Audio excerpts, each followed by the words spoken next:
Hello, welcome back to my witch obsession. If you are seeing this, this will be your horoscope for all 12 rising signs from April 21st through April 27th. As always, timestamps are in the description box below. And if you'd like to get into contact with me for a personal reading, you can contact me via email, or you can also check out my Etsy shop, which will also be linked down below. See you at your reading. Anyways, I feel like this is the smoothest I've ever done that, you guys. But guys, the first thing I wanted to chat about is I'm so angry because this past week, I don't know what evil, malevolent entity possessed me, but literally I kept eating sugar and it broke me out so bad. So bad. This is the worst breakout I've had in months. This is so painful. It is so disgusting. I'm so mad. Disgusting in the sense that it's just like painful. And I had like a Dubai bar, like those Dubai chocolate bars. If you see those and you're like sensitive to sugar, I wouldn't do it. It's literally just chocolate. And maybe it's the brand that I got because there's different brands, but it was 90% chocolate, 10% pistachio filling. The texture's really nice, I'm not gonna lie, but chocolate breaks me out really bad, especially if I have it consistently. I think it's funny. If I have like large portions, which I was literally eating large portions consistently, and then I went to a birthday party, I had 2 sodas, a piece of cake, and yogurt. And before the party, I had a coffee. And my coffee orders are always really sugary. I know you guys are face palming right now on the other side of this camera, but I need you to understand I have learned a very important lesson. No, I haven't. I'll probably do it again once my skin clears up again, because I think this is going down. I think this will be gone by, at least like healed up by the next week's horoscopes. But anyways, I just wanted to talk about that first because low-key, I feel like there's always like that one dermatologist in my freaking comments that's like, have you tried this? You know, like, have you tried going outside, like picking grass and then mixing it with dragon's breath and then mixing it with the blood, sweat, and tears of orphans, and then you mix it and then you spin around and do the hokey pokey next to the bowl and then you put it on your face. It should clear up your face overnight. And it's like, do you know what you're talking about right now? Do you go up to skinny people and tell them how to gain weight? Like, do you tell them, oh, like, eat this, this, and this, and you'll gain weight? Like, do you go up to bigger people and tell them how to lose weight? You know what I'm saying? I don't know. Like, I feel like it doesn't make me insecure. It just makes me angry because I grew up getting bullied for my skin by my brother all the time. So now when people say something about my skin to me, I'm just like, I'm gonna stop you at the door. But anyways, so aside from that, I also bought some stuff this week. And I feel like I got a lot of stuff actually, but so I went to Sephora. I went to Hollister, and I also went to like this spring situation. My friend had like a spring fling event at her college, and so we all went together. Me, her, and another friend. And it was really cute. I actually really liked it. And it was, you guys, I have like the weirdest story to tell you guys that happened. This is always happening to me. I strongly believe I'm always in the right place at the right time. And I was talking to my friends about it and geeking out because I saw it in the stars. Because so Venus and Saturn will be conjunct, which is something we'll be talking about in this week's horoscope. And it is all over the North Node. And the North Node, as we know, is really faded. It's unpredictable. And I don't really know how to describe it. Like, I feel like if someone asked me, like, what do you think of the nodes? Like, I don't really know how to explain it. It's just kind of like, it is life, you know, like I feel like the North Node is life, where I feel like we just like live through it and random things happen. So I learned recently that Venus conjunct Saturn can indicate an older woman because I was watching Beyond the Veil Tarot and Astrology. She was like, oh, this could be an older woman. And conjunct the North Node, we were walking through the parking lot away from the event because it was over, and this older woman stops us and she starts talking to us, and then she's like, "Oh, I'm hosting, or I'm a part of this event. It's on the 27th." And when she said that, I literally made a face. I think everyone like looked at me for a second, but I didn't say why. But that's because that's the new moon in Taurus. And I was like, that new moon's really important to me because my moon's at 9 degrees of Taurus, and that lunation is around, like, it's going to be conjunct to my moon. So I was like, that is clearly a very important day. But yeah, that was just, I wanted to share that with someone, and I wanted to share it with someone who gets it, because all my friends were like, yeah, totally. But in my brain, I was like, I don't think you guys realize how crazy that is. But anyways, I also scrapbooked the stuff that I got from everything. Okay, so let me just show you. So the first thing I want to start off is Sephora. The first thing I got was this. This is another one of the Ollie Hendrickson. I needed another one of these because I'm running out. I think they changed the packaging. But anyways, I really like it. This, I just need another one. There's really nothing else to say about that. And then the next thing I got was this. So this is the Soothing and Barrier Support Serum. It's from The Ordinary. I got this because I do have a skin repair, or like I have a serum that kind of does the same thing, but it's like $20, like $22, and it's on, I've been getting it off the internet, but this is $17, and I was pretty impressed by the rosehip oil from The Ordinary. I was never talking down on The Ordinary, nor was I hyping it up. It was just a brand that was existing, and I was existing at the same time as that. I didn't have an opinion on it. But so I was really impressed by the rosehip oil, and I was also impressed by the price point. This was $17. So I was like, if I can save a few bucks on a skin barrier support serum, I'm absolutely going to. You know, like, this is like $5 cheaper than the one I've been buying. And on top of that, I have the privilege of like the instant gratification of just going into the store and buying it. So I tried it once and it was okay. I liked it. I don't think it did much just because I only used it once. You know, like if you need skincare to do something, like you need to be consistently using it. So I've been trying to finish up the other one I have just so I don't have like so much stuff. But it kind of looks like Pepto-Bismol. Why is it this color? Do you see what I mean? I don't know, you guys. But I have high hopes for this. It didn't make anything worse, so that's why I'm just gonna be like, okay.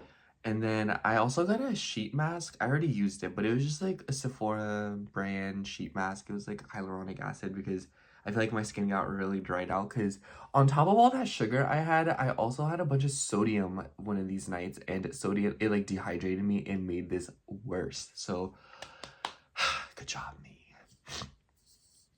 You only live once, I guess, huh? And the last thing I got was this. This is I was talking so much smack about this, you guys, because it's literally water. It's water. This is a grape water from Caudalie. The reason I got this is because I did want to get that beauty elixir spray, you know, that fancy one, and I was like, I'm not really sure because I feel like I use it for what I would be using this for. And that's just kind of like a toner dupe. And I know this isn't necessary, but it was like 10 bucks and it's $40 cheaper than the beauty elixir spray. So I was like, at the end of the day, I'm still saving $40 and I'm getting the experience that I'm looking for. Because I really like doing my skincare. It's fun. So I was just kind of, you know, I feel like this would be a little bit more prolific than the beauty elixir spray. You know, like I feel like there's like a median I can find. Especially because I feel like I got a lot for how much I spent, like $10. That's a little bit much for water in a spray bottle, but sometimes you just have to be happy, and sometimes you just have to appreciate that something is aesthetic, okay? Anyways, next thing I got was some earrings. So at the spring fling thing event, there was these vendors, and so I got these. One of these is like a bear. She gave me it because I asked to mismatch these two, so I only wanted one of each, but she didn't. They all came in pairs and she didn't have any extras. So I was like, oh, I'll just buy them because there was a deal anyways. One pair was $12 and then it was 2 for $20. So I was like, just do it, you know. You know, what if you lose one? But this one is, I don't really know what to call these. If you probably know what these are. My friend was calling them Yakul. So that's what I was calling them. And Oh, yeah, Yakult. It's literally right here. But, you know, Koreans have this too. Like, I was just really startled because my friend and I, we were yapping about it one day. I was like, oh my gosh, like, Mexicans have that too. Like, Koreans have this too. And then I just thought the dice was cute. And I just thought that was cute because it was, like, silver. And I feel like I want to get back into wearing a little bit more silver this year. Not too much just because I do love gold. But, you know, I was like, there's really no harm. And the vendor was really nice. So I was just like, you know what, just do it. And yeah, I don't know, I really liked it. This started it. Excuse me, sorry. I don't know what it is, but having a Venus in the 11th house, do you guys just get, like, if you're a Venus 11th house or two, like, let me know. Do you just get influenced by people? Like, your friends will be like, oh my gosh, yeah, this will look so cute on you. I'll be like, you think so? And then I get it. And then it ends up looking really cute on me. I don't know. I think it's funny. But, you know, like, if someone was like, you look really cute with this person, like, if y'all dated, I'd be like, I wasn't really into them, but now that you said that, yeah, good. Anyways, the next thing I got was 2 shirts because I went to Hollister and I told my friends, I'm like, the longer I stay in a store, the more likely I am to purchase something. And I was perusing the clearance aisle and I was pretty startled. I was pretty shocked by the lineup they had in there. So the first shirt that I found was this one. It's Scooby-Doo racing, and like the back has like a huge design. Here, let me show you. Isn't that so cute? Listen, you guys, I love Scooby-Doo. If I ever find Scooby-Doo or Tom and Jerry shirts or pants or jackets or I'm buying it, okay? That is the truth. I'm buying it right there. It reminds me of my dad, and it just makes me so happy. And I'm like, oh my gosh, you guys. I don't know, like, I just feel like I'll never grow up. I love it. And this was like 15 bucks. And what was the original price? I think the original price is like, what, like $30? Wow. That's a lot. Probably wouldn't have bought it if it wasn't on sale. And then the next thing I got was this shirt. This one was $25. The original price was, what does that say? I think it says like, yeah, it says 50. My gosh, this shirt was $50. Hollister, what is going on? Is this one. And I love it just because it's so simple. Don't you guys hate it when, like, Forever 21, I'm talking to you. Don't you guys hate it when you just like find a really simple shirt like this and it has something like disgusting on it, like a quote or something? But this one just has this little patch of, what was this guy's name? The Tasmanian Devil? I don't know what his name was, but I think that was it. But this is an extra small. I'm kind of nervous because if this might shrink a little bit. Not too much though. I think it'll stay true to its size. Yeah, it's like 100% cotton. That's really nice. You guys, when I shop, literally, I always look at this tag, like the tag inside the shirt. I don't even look at the price tag anymore. I look at the tag and I'm like, if it's 100% cotton, I will get it. Because there's been so many times where I get like shirts that are polyester and they just die. Like, I wear them once or twice and they just explode. I don't know how to explain it. Like, the hem gets messy, just doesn't look cute anymore. And I'm like, I spent like, what, $30 on this? I'd rather spend $30 more for a shirt that will last me a really, really long time. I have a bunch of cotton shirts and I wash them so frequently. It's probably not good for them, but you know, I still do it. I'm grown. I make my own decisions and they literally are like brand new. And I'm like, okay, this is how I know it's worth it. But anyways, so that's all I got. And it was, I feel like I was pretty behaved because I feel like I could have bought way more. And mind you, the Sephora stuff I got on sale for like 15% because I got an extra code on my app and it was like, you can save 15%. And I was like, 15% is 15%. So I saved on that. The earrings, I got 2 for $20. And then these stuffs I got, you know, like on clearance. That's pretty lit, y'all. That's pretty lit. You can't lie. You can't lie. That's pretty lit. Anyways. So I've also been trying to keep up with this book. I've been trying to keep up with like drawing and sketching. I scrapbook a lot. I love scrapbooking. I think it is so much fun. Like, you know what I'm saying? Is like, it's just so much fun. I like drawing a lot.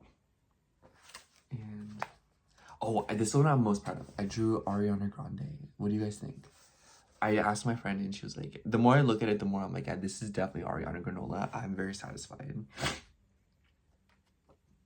And then I scrapbooked the stuff that I got from yesterday. So these tickets, they had like carnival games at the Spring Fling. So I just took those and I took the packaging for some of this stuff and just scrapbooked it. So I really like that.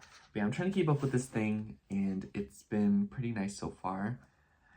And yeah, I feel like this past week was actually kind of overwhelming. Do you guys feel the same way? I feel like with all the planets being direct right now, it was just a little bit much. I just feel like I have so much to do. Like I have a bunch of readings to get done.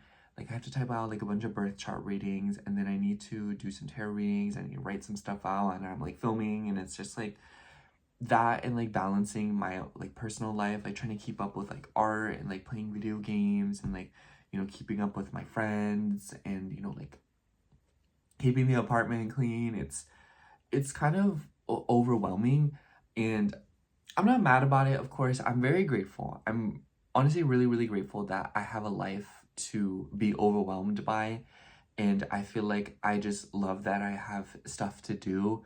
I just feel like sometimes it can get a little draining. I'm really excited for Jupiter to get out of Gemini because I feel like it's just caused me to not have much focus, especially because Saturn's also in a square with my natal Saturn right now.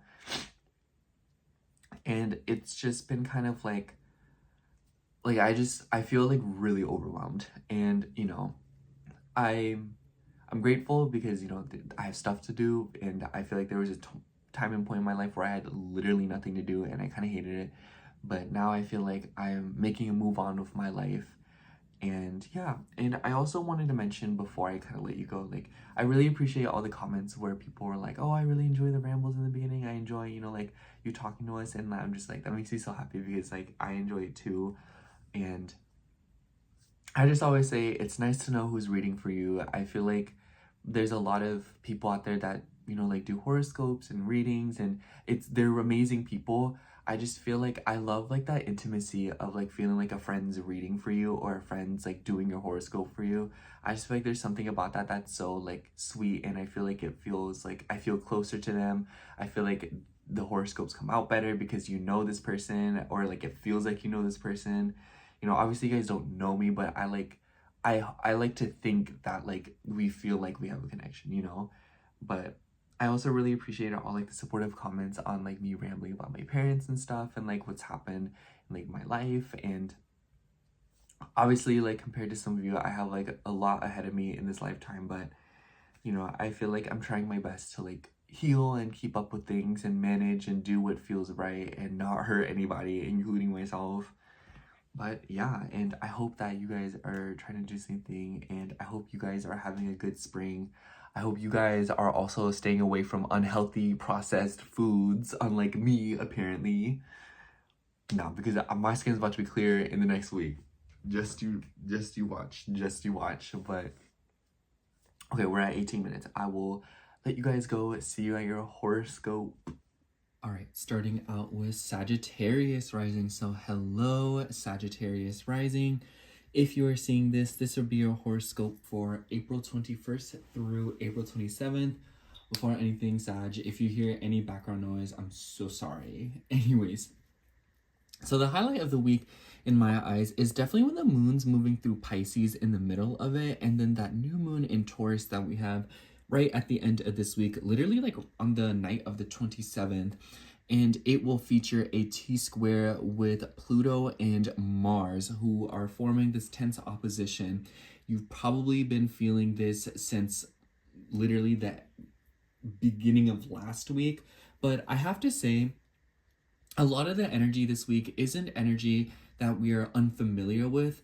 And it kind of seems like this new moon in Taurus is thrusting us into a new start that is based on the things that we have been kind of, grappling with since last November. Because this opposition we saw in the beginning of last November, and this Venus and Saturn opposition that is exacting this week, is something we've been seeing repeatedly over the past few months now.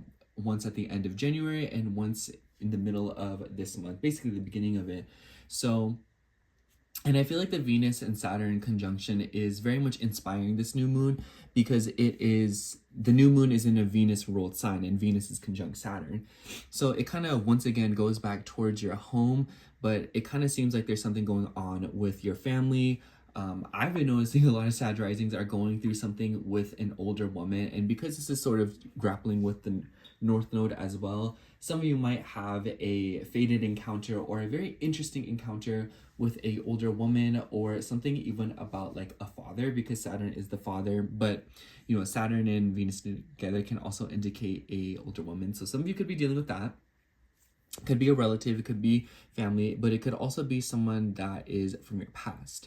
And I kind of feel like this is definitely a sort of wrap up and a new beginning with your health and your routine and your regimens. It kind of seems like there's something going on here with like, because Taurus could be about food, so maybe this is about your diet. And then with the conjunction in your fourth house in Pisces, maybe some of you are trying to change up your routines at home. Maybe some of you are trying to rearrange a work situation, and it could be because of a water situation. So I could see this as like, oh, like there's no plumbing at the office, or like there's like a water, like the office flooded, so now I'm gonna work from home, something like that. But for others of you, I do feel like it could be like you're trying to get back into the groove of something, and it seems to be tied to your home situation. And it could be that you are going back and forth with a woman that you live with. But for others of you, I also wonder if this is something financially related, because Saturn also has ties to your second house. So I think a lot of Sag risings are kind of seeing a final showdown this week, where they're starting some new routines, and it is based on your self-worth, based on your family. And you can like, this is just like a very good week to push yourself and to start something new, and maybe something new that you're a little bit afraid to do, or something that you've been reluctant to do, because this Mars and Pluto opposition is pretty tense. But I also feel like with the new moon forming a T-square with it, it's kind of like routine will intervene on your thoughts. It will intervene on overthinking. It will intervene on long distance matters. Now, this is an interesting aspect because it's between the 3rd and 9th house. I have to say, around the 27th, the new moon, even though it's a really, you know, like a day of like new beginnings, I would avoid driving this week as much as possible. I think this coming weekend, not a good time to be driving long distances, not a good time to be buying plane tickets, not a good time to be traveling. Excuse me, I would absolutely wait until the days after this lunation, or I would at least do it. It should have been done like a week ago, but I would not do it in the second half of this week. Maybe the first half of it would be, you know, a little bit more optimal, but even then it's leading up to the opposition, and Pluto and Mars are pretty slow moving planets. But we're definitely going to be feeling this all week, you know. And I noticed that this opposition could literally manifest as like you are driving, so it might just be like, oh, like there's traffic, or oh, like I was planning on staying over here, but now like I'm having to commute for a work situation. Maybe you're starting a new job and it's like a long distance sort of thing where you're having to drive way farther. Or maybe like some of you are seeing a new job opportunity and now you're kind of like, oh shoot, like this is across the country. Like, should we move? You know, should we move to start this new job? Or maybe for some of you it's a school matter. So maybe some of you are having to go back to school for some kind of qualification for your job. And this is kind of you being like, okay, like what are we gonna do? And then I have to say the beginning and sort of middle of this week slash like the end of it will feel pretty all over the place and pretty hectic. I feel like a lot of Sag risings, a lot of you will probably be going back and forth with like phone calls, communicating with people, and it might kind of just feel like with your chart ruler still in the 7th house, especially in the middle of the week when the moon's in Pisces, because it will come to a square with Jupiter. I feel like, you know, like we see another grand mutable cross for you. I know you're so sick of it, especially if you're like a 3rd decan Sagittarius rising. So if you're anywhere between like 20 to 29 degrees of Sag rising, you're going to feel the pinch in the middle of the week, where it's kind of like you're going back and forth with your career, your home, your family, your relationships. And it might kind of just feel like it's all hands on deck, where you're like, every day like you're doing something new, or every day, whether it be like someone invites you out to go somewhere, whether it be that another person requires something from you or needs something from you, whether it be that another person just wants to talk to you. I feel like Sag rising, what I have to say is like go into this week with a lot of energy and kind of like keep a momentum going, and when there's downtime, don't try to keep yourself in that awkward phase of like, oh, like, like I should get things done, but it's like you really need to designate time for rest, and you really need to bring as much structure to your life as you possibly can right now. Otherwise, this week is going to feel completely all over the place.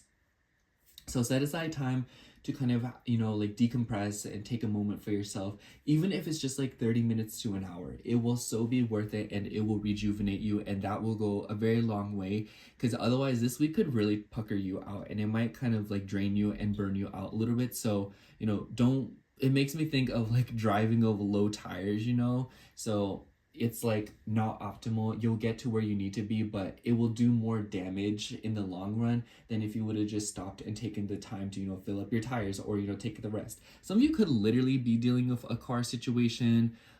I wouldn't be surprised, Pluto and Mars like to cause drama. So some of you could be worried about a car. Some of you could be freaking out because of a car. So that's another reason why I would just kind of like take your time this week. Otherwise, you might run into some obstacles.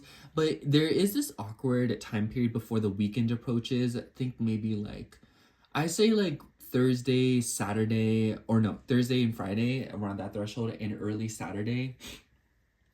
I feel like because the moon will be moving through Aries, some of you might be swimming, or some of you might be seeing someone who's near a body of water, because Venus, or excuse me, the moon will join up with Neptune and Mercury. Mercury is your 7th house ruler, also the ruler of your career and status. So some of you might be like getting out there this weekend to like an event, maybe putting yourself out there.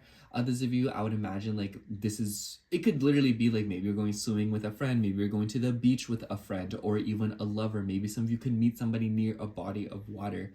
Some of y'all could just be out, going out partying, if you know what I mean. Neptune can represent substances, so just kind of like take it easy this weekend, if you know what I mean. But overall, Sagittarius, I feel like what I'm trying to say here is that this is the kind of week where if there is an opportunity, give yourself time and energy, absolutely do it. You're not fooling anyone. You're exhausted right now, and you're probably just like going back and forth with so many different things. But this is the kind of week where I feel like, because you're realizing that there is a part of your life and your routine, or something about your health practices and what you're doing for your physical body, it kind of seems like this new moon in Taurus is either forcing you to, or it is telling you to, or giving you a chance to change something about your day-to-day habits so that you can optimize your well-being, and also to kind of mop up something at home relating to like a family member, or something about your deeper feelings, or just about like, I wouldn't be surprised if some of y'all are just trying to, like start something up because you're just, like going through your feels. Anyways, let me start shuffling these cards and show you more. But yeah, Sagittarius, even though the energy of this week is pretty tense, this is the last time we will see Venus and Saturn conjunct, and the last time we will see this Mars and Pluto opposition for a pretty long time. So on one hand, this week might feel very exhausting, but on the other hand, it kind of seems like you're being thrown into some kind of new routine or regimen, and you're wrapping something up at home or something, especially with like siblings or with like a car, and you're starting a new routine that will definitely better off, or like better your situation at home, make it more comfortable, make it more enjoyable, and sort of rejuvenate you in some sort of way. On one hand, yes, it is frustrating to see another grand mutable cross, and like honestly, we're gonna keep seeing it over the next few weeks or so, next months, like over the course of the next month, because Jupiter and the nodes are going to be forming this very tense T-square, and you're the only rising sign that's missing, so you're gonna see your life really get a move on these next few weeks. So anyways, let's see what card we get for you. Oh, this one really stuck out to me. Ooh, for you, we have the Ace of Pentacles. Honestly, Sag, I kind of feel like this will be a week where you see a new long-term beginning, so this could be like, for example, like, not to like put myself in this reading, but like low-key, I'm starting to think about going to the gym, so some of you could be on that. Maybe some of you are trying to start a new diet. The Pentacles is about anything that is long-term and slow growing, so a lot of you could be starting a new thing this week where it is something that will require commitment. And Pentacles is also about money, so this could be like a new job. Maybe some of you are receiving a sum of money, maybe some of you are buying something or making an investment of sorts. But overall, I feel like this week will definitely present you a lot of fresh energy, and it kind of seems like it is after a time period of going back and forth with something in your life, something very personal for sure, something very personal and something very frustrating. And yes, it will apply pressure, but I feel like on the other hand, you're seemingly moving on and you're starting something new for the better of things and to provide yourself with a sense of more foundation. So that's all I have for you, Sagittarius. Thank you so much for watching. I hope the horoscope resonated, and if it did, make sure to like, comment, and subscribe, and I hope to catch you in next week's horoscope. Bye! Alright, now moving on to Aries rising. So hello, Aries rising. If you are seeing this, this will be your horoscope for April 21st through April 27th. Aries, we have a pretty big week ahead, and I definitely think that you guys will be feeling some sort of way because we will see a Mars-Pluto opposition. So your chart ruler is involved here, but we also see a new moon in Taurus right at the end of this week, literally the night of the 27th, and then we see the moon move through Pisces and your sign before this lunation happens. So I definitely feel like you guys are sort of being put in the front seats this week and you're dealing with something head on. And I feel like the middle of the week, think like Wednesday, Thursday, will be a little bit tiring for you because we see the moon move through Pisces and we see this Venus and Saturn conjunction one last time before Venus finally, gets out of our hair with all this stuff.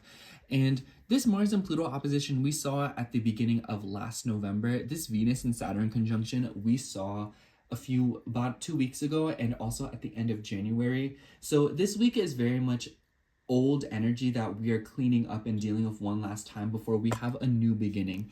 And for you, it's in your second house of values, income, money, your investments, and essentially what you believe to be important, as well as just like your material belongings in general. And after we see these conjunctions, especially with the ruler Venus, Venus rules Taurus, I kind of feel like because this is in the 12th house, I almost wonder if some of y'all are trying to invest in something for your mental health. So maybe some of you are, buying something for your bedroom. Maybe some of you are investing in your mattress. Maybe some of you are investing into your sleep, or maybe some of you are investing, Taurus can be about diet. Maybe you're investing or changing up your diet in the name of sleep. Venus also has rulership and ties with your 7th house of relationships. So because the 12th house is about endings as well, I wouldn't be surprised if some of you are facing some sort of ending or some kind of wrap up in your relationships, very karmic ones. And Saturn has ties with your 10th house, so this could be like a career situation. This could be about parents, and Venus and Saturn can indicate an older woman, so this could be like your mother or your grandmother. But for others of you, I definitely feel like this could be something about like your mental health and your subconscious. Pay attention to your dreams this week, Aries. I feel like a lot of you could have some very interesting dreams, and I feel like a lot of you could be running into a lot of interesting emotions that manifest through your relationships. And I feel like as this ties to your values, your investments, and your personal belongings, you'll notice that like your feelings kind of manifest through the material world, how you're eating and how your physical body feels, especially because the moon will move through your sign around like this weekend, maybe like Saturday, Friday. And I kind of feel like because it is moving through Neptune, Mercury, and Mercury rules your 6th house of health, habits, routine, and pets, as well as your 3rd house. I wouldn't be surprised if a lot of you are consulting someone, so like a therapist. This could be like a doctor of sorts. It doesn't really matter what it could be. It's just like the point is that I feel like a lot of you could be getting into contact with someone and because Neptune is involved for a little bit, Neptune could be fluids in the body. Maybe it's for your sleep, so maybe you're seeing like a doctor, like you're like, oh, I have insomnia, what does this mean? How can I alleviate this? How can I fix it? And Aries is about exercise, so I almost wonder if some of you are trying to incorporate like a personal trainer, or maybe some of you are trying to go to the gym, maybe some of you are trying to go swimming, or maybe some of you are incorporating water in some way, shape, or form into your day-to-day routines to maximize your well-being. But overall, this weekend might just kind of feel like very all over the place, where you're kind of like moving, doing this, doing that, if you know what I mean. And I kind of feel like because we see this opposition between your 5th and your 11th house too, I kind of feel like this could be for some of you like friend groups, or like something about like your ego. On one hand, I feel like this could be you're running into some kind of situation with a friend, especially like a friend that you're very like attached to, or you are very deep in connection with. And I feel like as we see the moon move through a Martian ruled sign, nevertheless your first house, and we see Mars in a opposition with Pluto, I almost wonder if some of you are running into some kind of like an ego clash or some kind of difficulty with a friend, or maybe there is like tension within a friend group, or maybe there is just like a clash between you and how you relate to groups of people.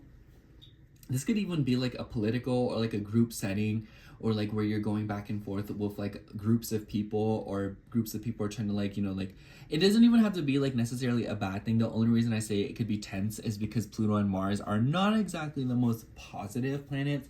And you are Mars and you're in the 5th house. So in the 5th house, you're focused on things revolving around your children. You're revolved around your ego, with your dating, with your self-expression, your creativity. And it seems to be clashing with Pluto in the 11th house. Pluto rules the 8th house.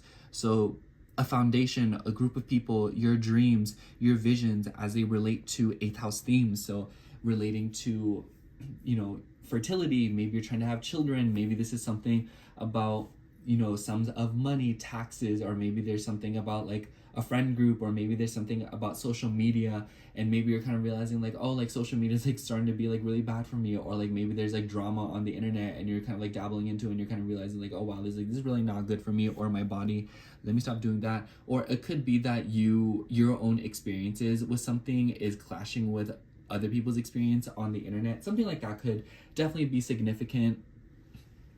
But overall, Aries, I kind of feel like the energy for you is kind of like you're running around. Like this week is going to be busy. We see the moon moving through Pisces, squaring Jupiter in your 3rd house. Some of you could be dealing with something about a car. I almost wonder if this is something about like driving. Don't drive while you're sleepy this week, Aries. Don't drive while you're under the influence. You shouldn't be doing that, period, but especially not this week. I almost wonder if some of you are like, going back and forth about a car situation. Jupiter rules your 9th house, so some of you could literally just be like driving a lot long distances, but some of you could also be dealing with something about school. So maybe some of you are like doing 12th house makes you think of like psychology, so maybe some of you are trying to major in psychology. Maybe some of you are trying to learn something about psychology. With Venus and Saturn conjunct at the same time in your 12th house, this could be something about your values, something about money, and maybe this is about schooling. Maybe you're trying to invest money into learning something new, or garnering. Maybe you're trying to take a class of some sort. Maybe some of you are going to counseling with another person, or maybe like Venus and Saturn is like an older woman, so maybe like your therapist or the lady that you're consulting is like an older woman. But I kind of just feel like a lot of you are seeing new beginnings this week, or like everything that I'm kind of saying is leading up to like a new beginning in your 2nd house of your ego, your self-worth, your diet, your well-being, but also something about your money and your investments. I almost wonder if some of you are buying something new or investing in something in the name of the things going on. So like maybe this is something about like investments within a car, within something about like your sleep schedule, like I said, so maybe a new bed, like I said. But anyways, Aries, that's pretty much all I got for you. I feel like, let me start pulling the cards, because I feel like I'm kind of like sounding like a broken record, because I feel like with the 12th house being so heavily involved, this is like a pretty unpredictable energy. One can't really say what can happen with the 12th house, but it definitely seems like you're kind of wrapping something up this week, or you are coming to terms with something. And I feel like a lot of you are starting new with your ego, what you believe, and what you think you are good enough for. And you're definitely changing at a breakneck pace, if you know what I mean. Okay, let's see what card we get for you. Also, beware your power struggles and ego clashes this week. I feel like some of you could definitely run into some kind of conflict, so be wary of that. This card really stuck out to me. Oh, that's the business card. Oops. For you, we have the Ace of Cups. Pretty interesting energy, if you ask me. This could be a week of like I said, new beginnings, new emotional beginnings.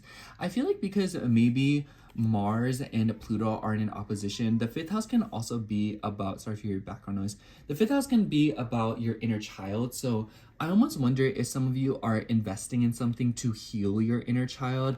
New moon in the 2nd house can make me think like, oh, like I remember this book that I used to read when I was a little kid, you know, it makes me a little sensitive, so I'm gonna buy it, you know. Or, oh, you know, like, I remember I used to do this when I was a little kid, so I'm gonna, you know, delve into that, especially since Mars is now out of your 4th house. So you're seeing a little bit more clearly when it comes to your past, your childhood, your upbringing, your relationship with your mother, with your family.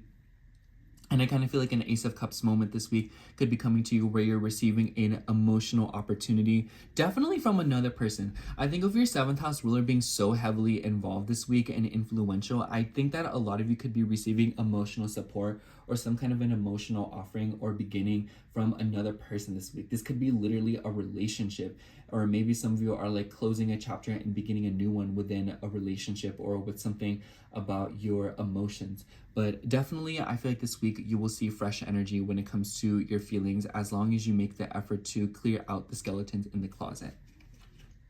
Anyways, Aries, that's all I have for you. Thank you so much for watching. I hope the horoscope resonated, and if it did, make sure to like, comment, and subscribe, and I hope to catch you in next week's horoscope. Bye! Alright, now moving on to Taurus rising. So hello, Taurus rising. If you're seeing this, this will be your horoscope for April 21st through April 27th. Taurus, I definitely think you guys have a very, very important week ahead of you, because we will see another Mars and Pluto opposition, Venus and Saturn conjunction, and also a new moon in your sign in Taurus right on the night of the 27th. And I know upon saying all of that, I can already feel you taking a sigh and letting out a breath. Stop, first of all. Second of all, I definitely think that you should know that this is kind of the finale, or this is a sort of wrap up going on, because a lot of this energy isn't unfamiliar, or it isn't necessarily new, except that new moon, obviously. But we saw this Mars and Pluto opposition back in the beginning of November, and then the Venus and Saturn conjunction we've been seeing repeatedly, once at the end of January and once at the beginning of this month. So it definitely seems like you're wrapping up something, or you're kind of cleaning something up, and it seems to be related to your home, your family, your career, but also your relationships, because Mars and Pluto both have ties with your 7th house of connections, other people, marriage, legal matters. So if you've been kind of dealing with something about like signatures, documents in your home, in your family, you know, I would imagine like Pluto can indicate, you know, like endings, if you know what I'm saying. So some of you could be dealing with something about like funerals, but others of you, I would imagine that this is something about like signatures relating to a home. So maybe something about the lease, something about, you know, like a paper, or like signing something, and like maybe there's been like a crisis, and maybe it started back in November, and like this will be you kind of like cleaning that up, especially because that new moon in your sign will be forming a T-square with this opposition. So if you're like 0 to 10 degrees of Taurus rising, you're going to be feeling this week pretty, you know, like you're gonna be feeling it. And so I kind of feel like this could definitely be like other people will be involved in some way, shape, or form, or your feelings about other people. In the middle of the week, we see the moon kind of tangle up with Venus and Saturn, as well as the North Node. Venus is your chart ruler, but also the ruler of your 6th house of health, habits, routine, and pets. And Saturn has ties over your 9th house. I heavily feel like this could be like a long distance person. So like maybe this could be like a friend, maybe even like extended family who, or like a family friend who lives very far away from you. Because this is the 11th house as well, I feel like a lot of you are getting pretty serious about something about your social circles, your networking, but also your dreams and your visions and what you want to do for yourself. I totally feel like a lot of Taurus risings could be super head in the clouds this week. And, you know, maybe you're like, oh, you know, like, what if I start doing this for myself? You know, like, what if I start doing this for my skincare? What if I start, like, going to the gym with my, you know, girlfriends? You know, what if I start, you know, like, doing this and that? What if I go back to school, achieve a degree, and then just, like, live the good life, you know? So I definitely think a lot of you could be kind of, like, losing yourself a little bit, but not necessarily in a bad way, but more so where you're kind of just, like, daydreaming, thinking a lot. So be wary of that this week, Taurus, especially because Saturn has a tendency to restrict. So I could see this as, like, oh, like, I want to be a physician, and then you find out that, oh, it takes like an extra few years of school for you, or like, oh, you know, like I just want to like do this for work, I want to do that, and then the qualifications and like maybe even the pay, it's kind of like, oh my gosh, like I don't think I want to do that, you guys. Or like, you know, like maybe you have to like move really far for it, or there's something about distance or something about your beliefs and philosophies sort of getting in the way, or like the ethics of something. This could also be like a friend, an older woman maybe even, so some of you could be dealing with something like that. But the moon will move through Aries in this weekend, say like Friday, Saturday, kind of around that threshold, those days around. And this is in your 12th house. It will join up with Neptune and Mercury, also Chiron. Mercury rules your second house as well as your fifth house. So I definitely feel like a lot of you could be dealing with like repressed emotions when it comes to like your dating life, when it comes to your values, your self-worth. I also think that those two things could be manifesting in each other, where your dating life is manifesting through your self-worth, or your self-worth is showing in your dating life, if you know what I mean. And a lot of you could have interesting dreams this weekend, so definitely pay attention to those. Neptune can be pretty daydreamy, so be wary of delusions, be wary of like anger, or like, you know, like being like selfish. Not necessarily in a bad way, but it just makes me think of someone being like, oh, like this is what I want in a relationship, or oh, this is what I want in like a child, or this is what I want. And it's kind of like, you know, Aries has a tendency to be a little bit selfish, or a little bit like tactless. So a lot of you could be dealing with that within a yourself or another person, and it's important to kind of find the balance within that. I know you're kind of like, that's not me, but it's like, you know, like it's still a possibility.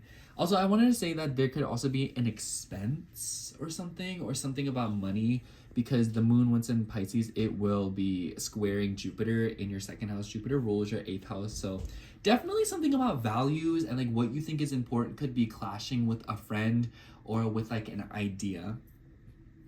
Anyways, as the weekend approaches, we will see this Mars and Pluto opposition exact, and we will see the moon form that tense T-square. And because the moon's in your sign, a Venus ruled sign, and Venus is finishing up a conjunction with Saturn in your 11th house, I kind of feel like this is you like making an effort of sorts when it comes to like your living situation, when it comes to your friend groups. Like maybe some of you are changing up something with your roommates, maybe you're rooming with another person, maybe you're running into some kind of conflict with a friend because of a home situation, maybe some of you are dealing with something with your career, with your reputation. I could totally see this as like someone talking bad about you, or you running into drama with like a friend or something. And I could see this as you like putting a stop to it, because you know you are the one intervening on this, and you are the one starting a new beginning. So I feel like a lot of you could be moving out of a very toxic living situation. Some of you could be changing something in your home. Maybe someone else is leaving a home situation, or maybe you're realizing that there is an issue relating to another person that you live with, or maybe another person that you are related to or even work with. Whatever it might be, I kind of feel like it doesn't matter what the context of the relationship is. I just feel like a lot of you could be running into some kind of a tiff with another person, and it seems to be directly hindering something with your home life, with like your safety, or like your feelings of safety, or within like your security, and with like a legal matter and documents. So some of you could literally be going like into like a legal situation with somebody. Maybe you're suing someone, especially like with Venus and Saturn involved. Like Saturn rules the ninth house. The ninth house makes me think of like the court. So a lot of you could be dealing with that. Others of you, I would just imagine that this is like one of those weeks where you're kind of feeling like a little bit sluggish when it comes to like your home situation. You're kind of like going back and forth with that. You know, at the simplest too, a lot of you could just be like, you know what, like I want to rearrange my whole house. I cannot stand the way that my spouse has this place decorated. Or you know what, like I'm just gonna like remove this person from my life and never talk to them again. They're toxic and they're not my vibe, and I don't know why I kept them around for as long as I did. So a lot of you could be dealing with something like that. Anyways, let me get to shuffling these cards so that we can pull you one. Anyways, but yeah, Taurus, I definitely feel like you guys have like a big week ahead of you, and it seems like you are taking the effort to change something. Some of you could be like making like physical appearance changes. It could be like maybe you're consulting someone, like Venus and Saturn, like I almost wonder if you're seeing like someone that you saw offline or something, like maybe like a tattoo artist, a barber or something, where you're gonna be like, hey, like can you, you know, like give me a haircut, can you give me this tattoo, can you give me this piercing?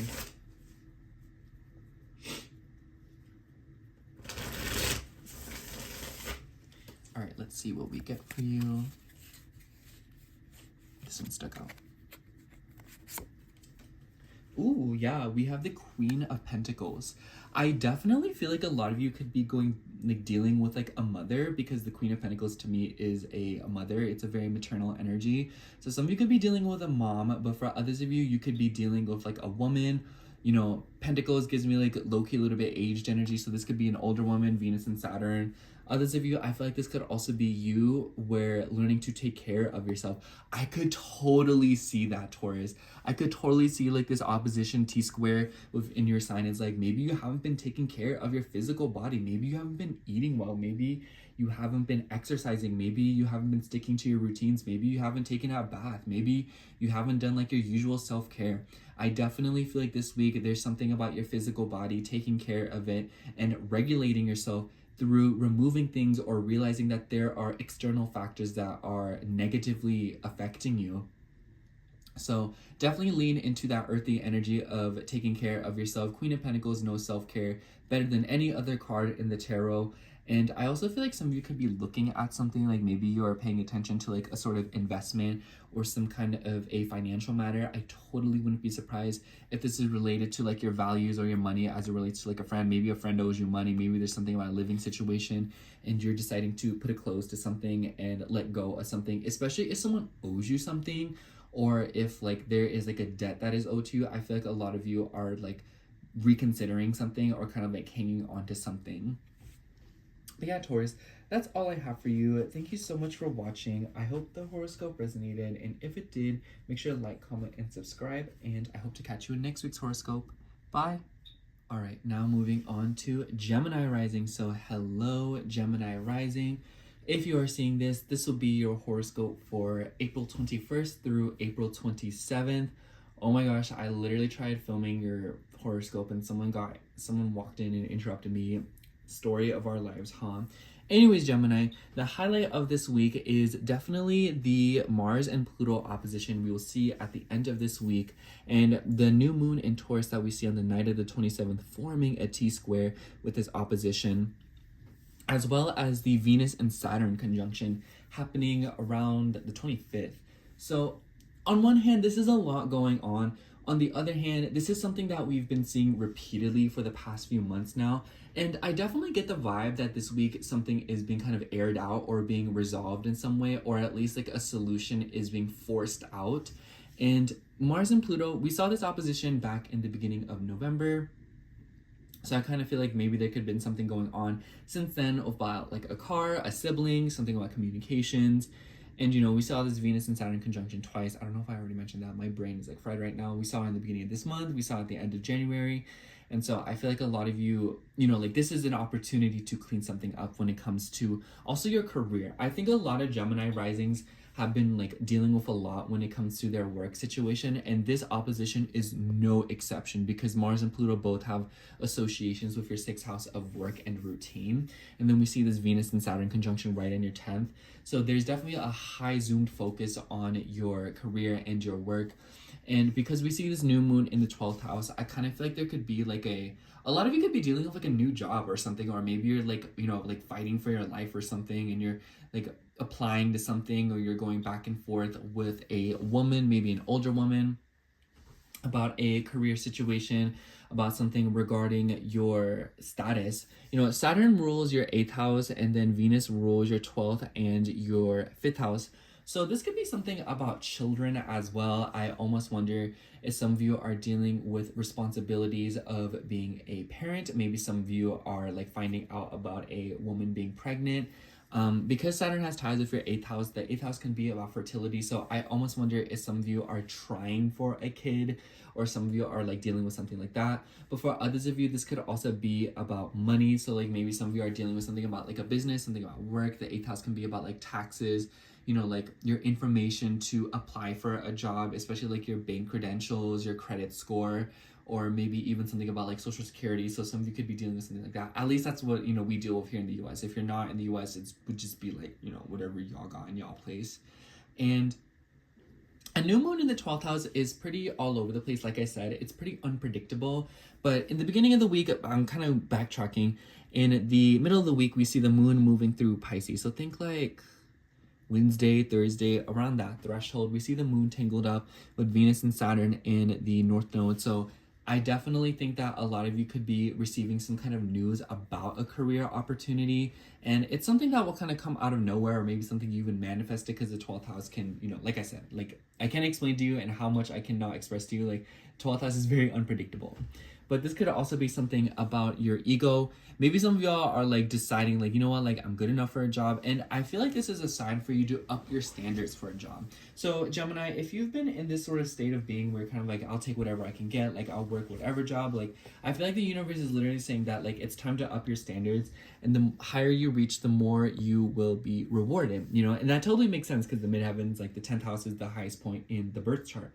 So I think that a lot of you should know, like, it's like you might feel like you're grasping for straws, but it just might be that you're not reaching high enough. Anyways, we also see in the sort of weekend, think like Friday, Saturday, the moon will move through Aries, which I really like this for you, Gemini. The 11th house is about like aspirations and dreams, opportunities, social circles. The moon will join up with Neptune and Mercury, your chart ruler. Mercury has ties with your 4th house. There could be something going on with like a friend. A friend could be staying with you, or maybe you're going to go like see a friend and you're just like staying with them for like a few days or something like that. There could definitely be something going on with like your social circles, something about your family. This could just be like that cousin that you just get along with really well. Excuse me. But the reason I really like this for you is because we do see Mars, in your 3rd house, and then your chart ruler Mercury is in a Mars ruled sign. So from here on out, if you get invited to things, or if there's opportunities to go to a gathering, I feel like a lot of you could just be like on that right now, where you're going out with friends, you're meeting people, talking to people, or you're just like catching up with the people you care about, like maybe you're enriching your social circles. But a lot of you could also be dealing with something like social media. So maybe you're meeting people through the internet, dating apps, especially with your 5th house ruler joined up with Saturn. I feel like some of you could be getting serious about dating, something serious about a relationship. Others of you, I also feel like there could be some kind of a situation going on with like an authority figure, like Venus and Saturn in the 10th house could be like an older woman. So like maybe like a grandma, maybe like a boss that you work with or something. And some of you could be dealing with something with her, sort of like a restriction, and it might be related to like children. Maybe it's related, like I almost wonder if this is like, oh, hey, like I'm on maternity leave, or like someone's on maternity leave, so you're having to cover for them at work. Or maybe some of you are like, oh, like I have a child, like how can I find work right now?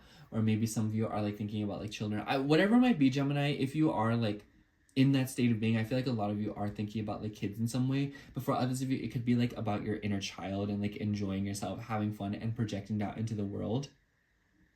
But I think that with the moon moving through Aries as well, joining up with Neptune and Mercury, I feel like a lot of you could get lost in a friendship, or maybe there's something about like a friendship near a body of water.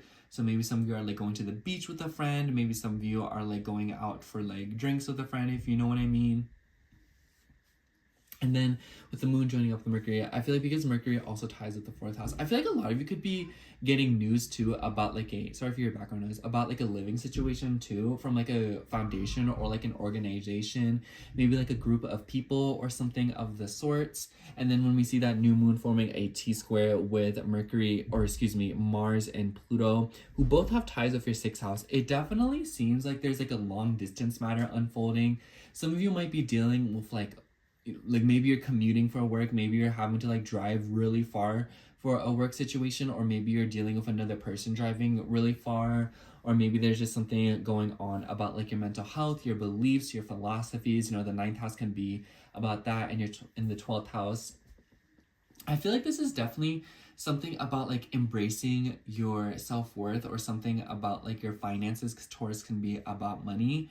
And I kind of feel like a lot of you might like be getting lost in that. And what I mean by that, Gemini, I feel like the advice that I have for you this week is that the reason why you're probably dealing with some kind of like tension or lack of structure in your life is because you're not embracing the concept that you are worth a lot more than you realize. You know, with Taurus in your 12th house, like your self-worth is essentially a little bit hidden from you, and you don't really see your own power sometimes, or you don't really see the importance of enjoying yourself and indulging in pleasures. And I feel like this is something where that will come to a head this week, where a lack of pleasure and enjoyment is starting to take a toll on you in some way, whether it be like your friend groups, the way you talk to people, the way you communicate with others, the way you approach education, learning new things, your philosophies, and your ultimate beliefs and perspectives on life.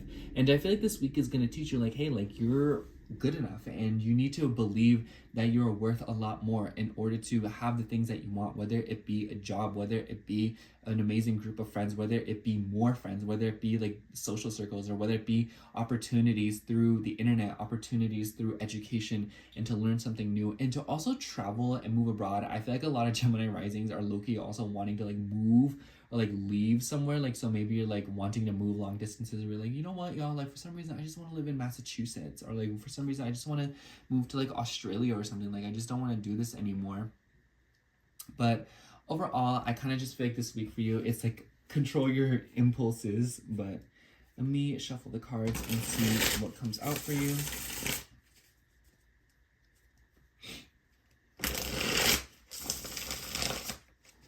Right, let's see what comes out.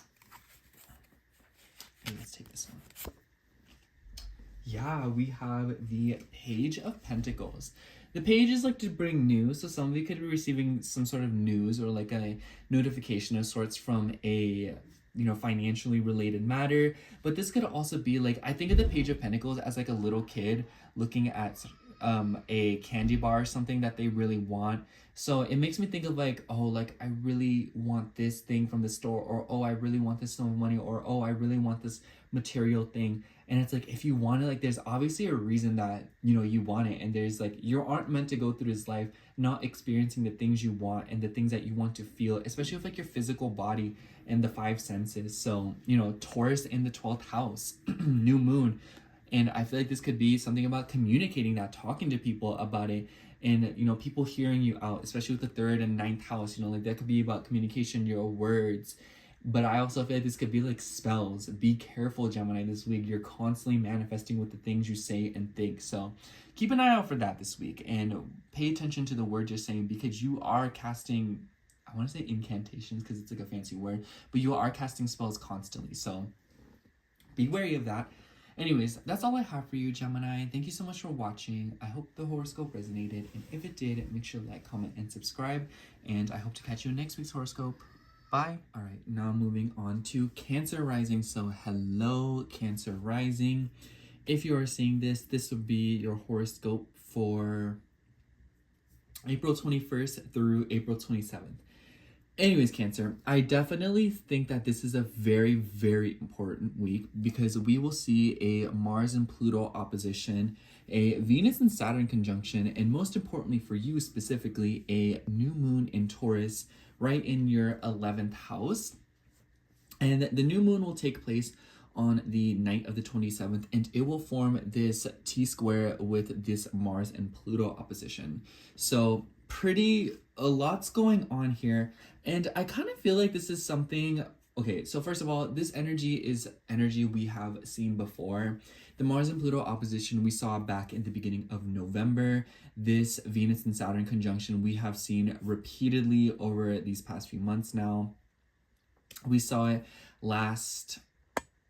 the beginning of this month. We saw it in the end of January. So I kind of feel like this is something where like you're wrapping something up and it's forming a new beginning. And because the lunation's in your 11th house, sort of like an opportunity or a vision, or maybe even something about like a friend could be coming into your life. And because it's Taurus, it's like a high quality friend. So I don't know, let me know, like, will a Taurus come into your life? Anyways, so the middle of the week, we see the moon moving through Pisces, which I particularly like for you, because even though the moon will get tangled up with Saturn and Venus and the North Node, it will still be trining your ascendant. And Mars is finally out of your sign. So you're seeing significantly less pressure in this area of your life with like your identity and like your body. Venus has ties with your 11th house and the 4th house, and Saturn has ties with your 7th house. I think Venus is a really, really important planet because she's the ruler of this lunation, and she is coming into one last conjunction with Saturn after her retrograde cycle. And so definitely some kind of new energy and some kind of movement with like a long distance matter, with like foreign concepts, with like the law, maybe even something about property matters, especially because she also rules your 4th house. So some of you could literally be going back and forth with property matters or something about your living situation. So you could be traveling, you could be moving, but for others of you, you could also be having like a woman, especially like an older woman, coming to stay with you or living with you, or maybe you're traveling to go see like a grandma or something. And this could be like a very like fated incident because the North Node is involved. So this could literally be something like you weren't expecting at all. And this could even be like a friend. So like maybe you make a friend through a woman or something like that. Like where you just like meet someone and they introduce you to another person. And you're like, oh my gosh, hello. Or like something like that could be happening. And it could just be like, for some of y'all, I almost wonder if you are also dealing with something about like school. Maybe you're trying to learn something new, or maybe you're trying to like get with a mentor of sorts, a realtor, or just someone you can work one-on-one with to help you with something about your home, your family, but also your past, your inner child, and maybe even something about like an 11th house situation. So maybe this could be like social sciences. That's what that makes me think of. But for others of you, I definitely feel like there's something about where you're dealing with the concept of other people, whether or not you're actually dealing with other people, if that makes sense. So, and in the middle of the week, or like more towards like the second half of it, think like maybe Friday, Saturday, the moon will move through Aries and it will come into a conjunction with Neptune and Mercury, squaring your ascendant. I think that if you're like the first decan of Cancer or the last decan of Cancer, so think like 0 to 10 degrees or like 20 to 29 degrees, you're gonna feel kind of an awkward pinch in this weekend when it comes to your career. Mercury has ties with your 12th house as well as your 3rd house. So like random communication, I would keep an eye out because I kind of feel like this weekend could present you like a very tense conversation about like a career situation. I've been noticing a lot of Cancer risings have been going back and forth with like interviews, talking to people, contacts with people, like write-ups, conversations, talking. And because Mercury has ties with its 12th house, this could be things that you didn't even know was kind of going on behind the scenes. Definitely trust your gut when it comes to if you do have a job right now, because you might kind of notice that like you feel something coming and you don't really know what it is, and then you kind of see something happen and it's like, oh wow, like I wasn't expecting that. But I would also keep an eye out for situations revolving around scheduling, especially because the moon will also, when it's in Pisces, it will square Jupiter, your 6th house ruler. So middle of this week could definitely present some weird twists and turns, smokes and mirrors when it comes to your scheduling situation, whether it be like you're having to commute for work one day, or there's something going on where like an employee or a coworker is like traveling and you're kind of having to, like work remote, or like that person's having to work remote or something about that. But I also feel like this could be something about like an educational pursuit. So like maybe you're trying to learn something. This could literally be y'all to like mind read, or like maybe you're having like a secret conversation with somebody at work. But I also feel like this could be like maybe you're trying to learn something more about your mental well-being, your physical well-being. And I feel like the 9th house could just overall be like maybe you're getting together with someone to coach you, like a personal coach, or something of like where you're trying to like garner a new perspective on your day-to-day life and how to practice wellness a little bit more. And then when we see that new moon in Taurus this weekend, it will form that T-square with Mars and Pluto, who are in your 2nd and 8th house. If there's anything going on with your career, you're gonna be feeling the pinch as this week progresses, because Mars has ties with your 10th house. Pluto and Mars both have ties with your 5th house. So something about your ego, I would so watch out for ego clashes at work. I would look out for ego clashes with authority figures. This doesn't even have to be like a work situation. You know what I'm saying? Like this could literally just be like an authority figure. So think like a parent. Think of someone who like restricts you, or someone that like you just like like it doesn't really matter who the person is. There seems to be like this external energy that's like putting pressure on you. whether it be like, it makes me think of like when you post something on like Instagram or something and you get like a bunch of hate comments, like something like that could literally be happening where you're doing something and it's like so many people are like heavily disagreeing with it. And the second and eighth house could also be about your ego and ability to emotionally connect with people. And because Mars and Pluto have ties with your fifth house, maybe this is like of a romantic partner. Maybe your romantic partner is getting a little bit like, you know, controlling with you. Like maybe there's something going on about like, you know, making things official, or like a relationship, you know, being a little bit more public and open about it, you know. But overall, I also feel like this could be about your self-expression, your ego, and your beliefs. And I kind of feel like a lot of Cancer risings have been kind of like on the low as of late, in the sense that like I feel like a lot of you just been kind of like handling business. This is the week where you really want to like keep an eye out, because you might like explode low keys, especially because like, you know, like your third house ruler joined up with the moon. Like some of you could receive news from another person, or you might say something and it might like come off the complete wrong way. The second and eighth house is also about money. So some of you could be dealing with like some kind of like a financial situation at work. Like maybe the safe is low, or like maybe like money is miscounted. Maybe you're owed money by your job, or maybe you're like, I believe I should be paid a lot more for what I deal with, or something like that. But definitely something about money will present you some kind of a weird turbulence. Because we have all these planets in a Mars ruled sign, Neptune, Chiron's not a planet, but you know what I mean, and Mercury. I kind of feel like this could be something about like your self-worth, but also like I said, your finances. Some of you could even be dealing with something about like a vehicle or something, because Mercury has ties with your third house. So some of you could be dealing with something about like transportation to work, getting to work, and this could be like an area of your life where you're receiving some kind of pressure with like authority figures, or someone's like trying to be like, oh, like give me $40 for gas, and you're like, you don't need that much, or something like that, you know. Anyways, Cancer, let me shuffle some cards and see what we get for you for the week. But yeah, I kind of feel like this week for you will feel a little bit awkward. And then as we see that new moon in your 11th house, it kind of seems like it's all leading into a situation where you're working with a new group of people, or maybe you get a new friend, or maybe there is something new coming on with like a educational opportunity, a learning opportunity, or maybe you're kind of like, you know what, I'm taking you to court and getting my money, whether you want to give it to me or not. Others of you, you could just be like wanting to garner some kind of chance when it comes to like school, traveling, moving abroad, or even like property matters.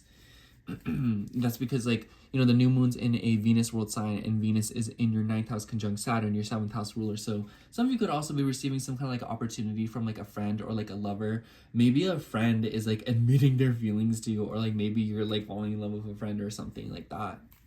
Anyway, let's see this card. Ooh, yeah, for you we have the World. I always associate the World with like physical distance, so this could literally be you guys like moving. So maybe some of you are moving long distances, maybe some of you are achieving some kind of fulfillment. This also makes me think of like a full circle moment, and because this card is also associated with all the fixed signs, I'm looking here, you know, we have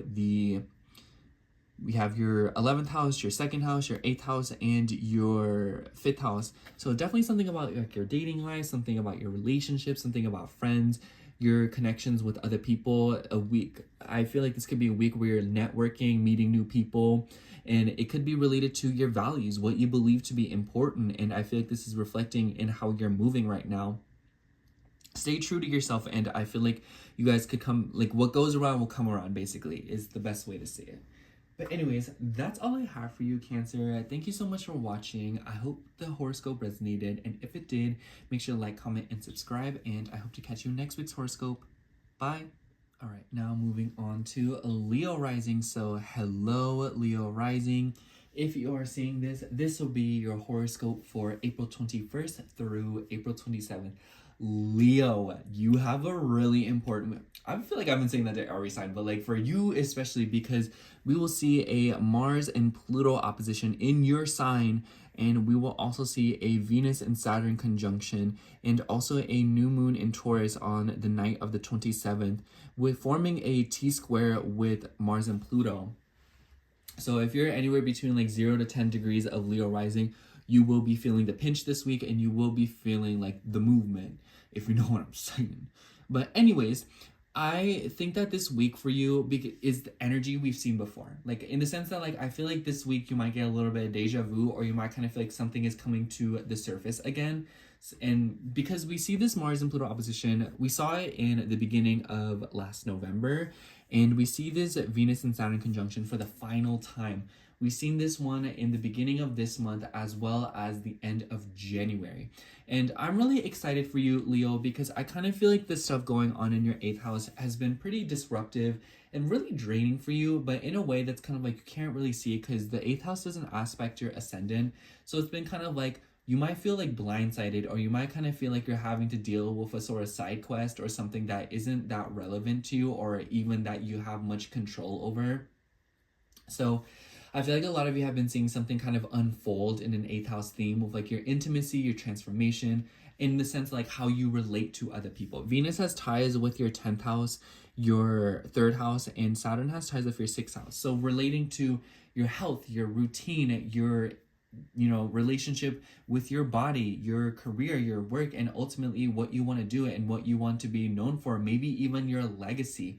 So a lot of you could have been going back and forth these past few months with like inheritance, something about a relationship with like an older woman. Maybe this is you like going back and forth of like a legal matter for like taxes with money that is either owed to you or other people. And this could even be your ability to emotionally connect with other people, verbally through your thoughts and thinking at a deeper, more critical level. And on one hand, it's been difficult, but we will see the moon move through Pisces in the middle of the week, think like Wednesday, Thursday. And so on the other hand, I feel like because the moon's involved and this is the last Venus Saturn conjunction we will see for a little bit, I kind of feel like this is definitely something going on, like where you're receiving news on something and it's kind of being closed up. And because the North Node has been tangled up in all of this, it's kind of been just kind of like you have no control over it at all.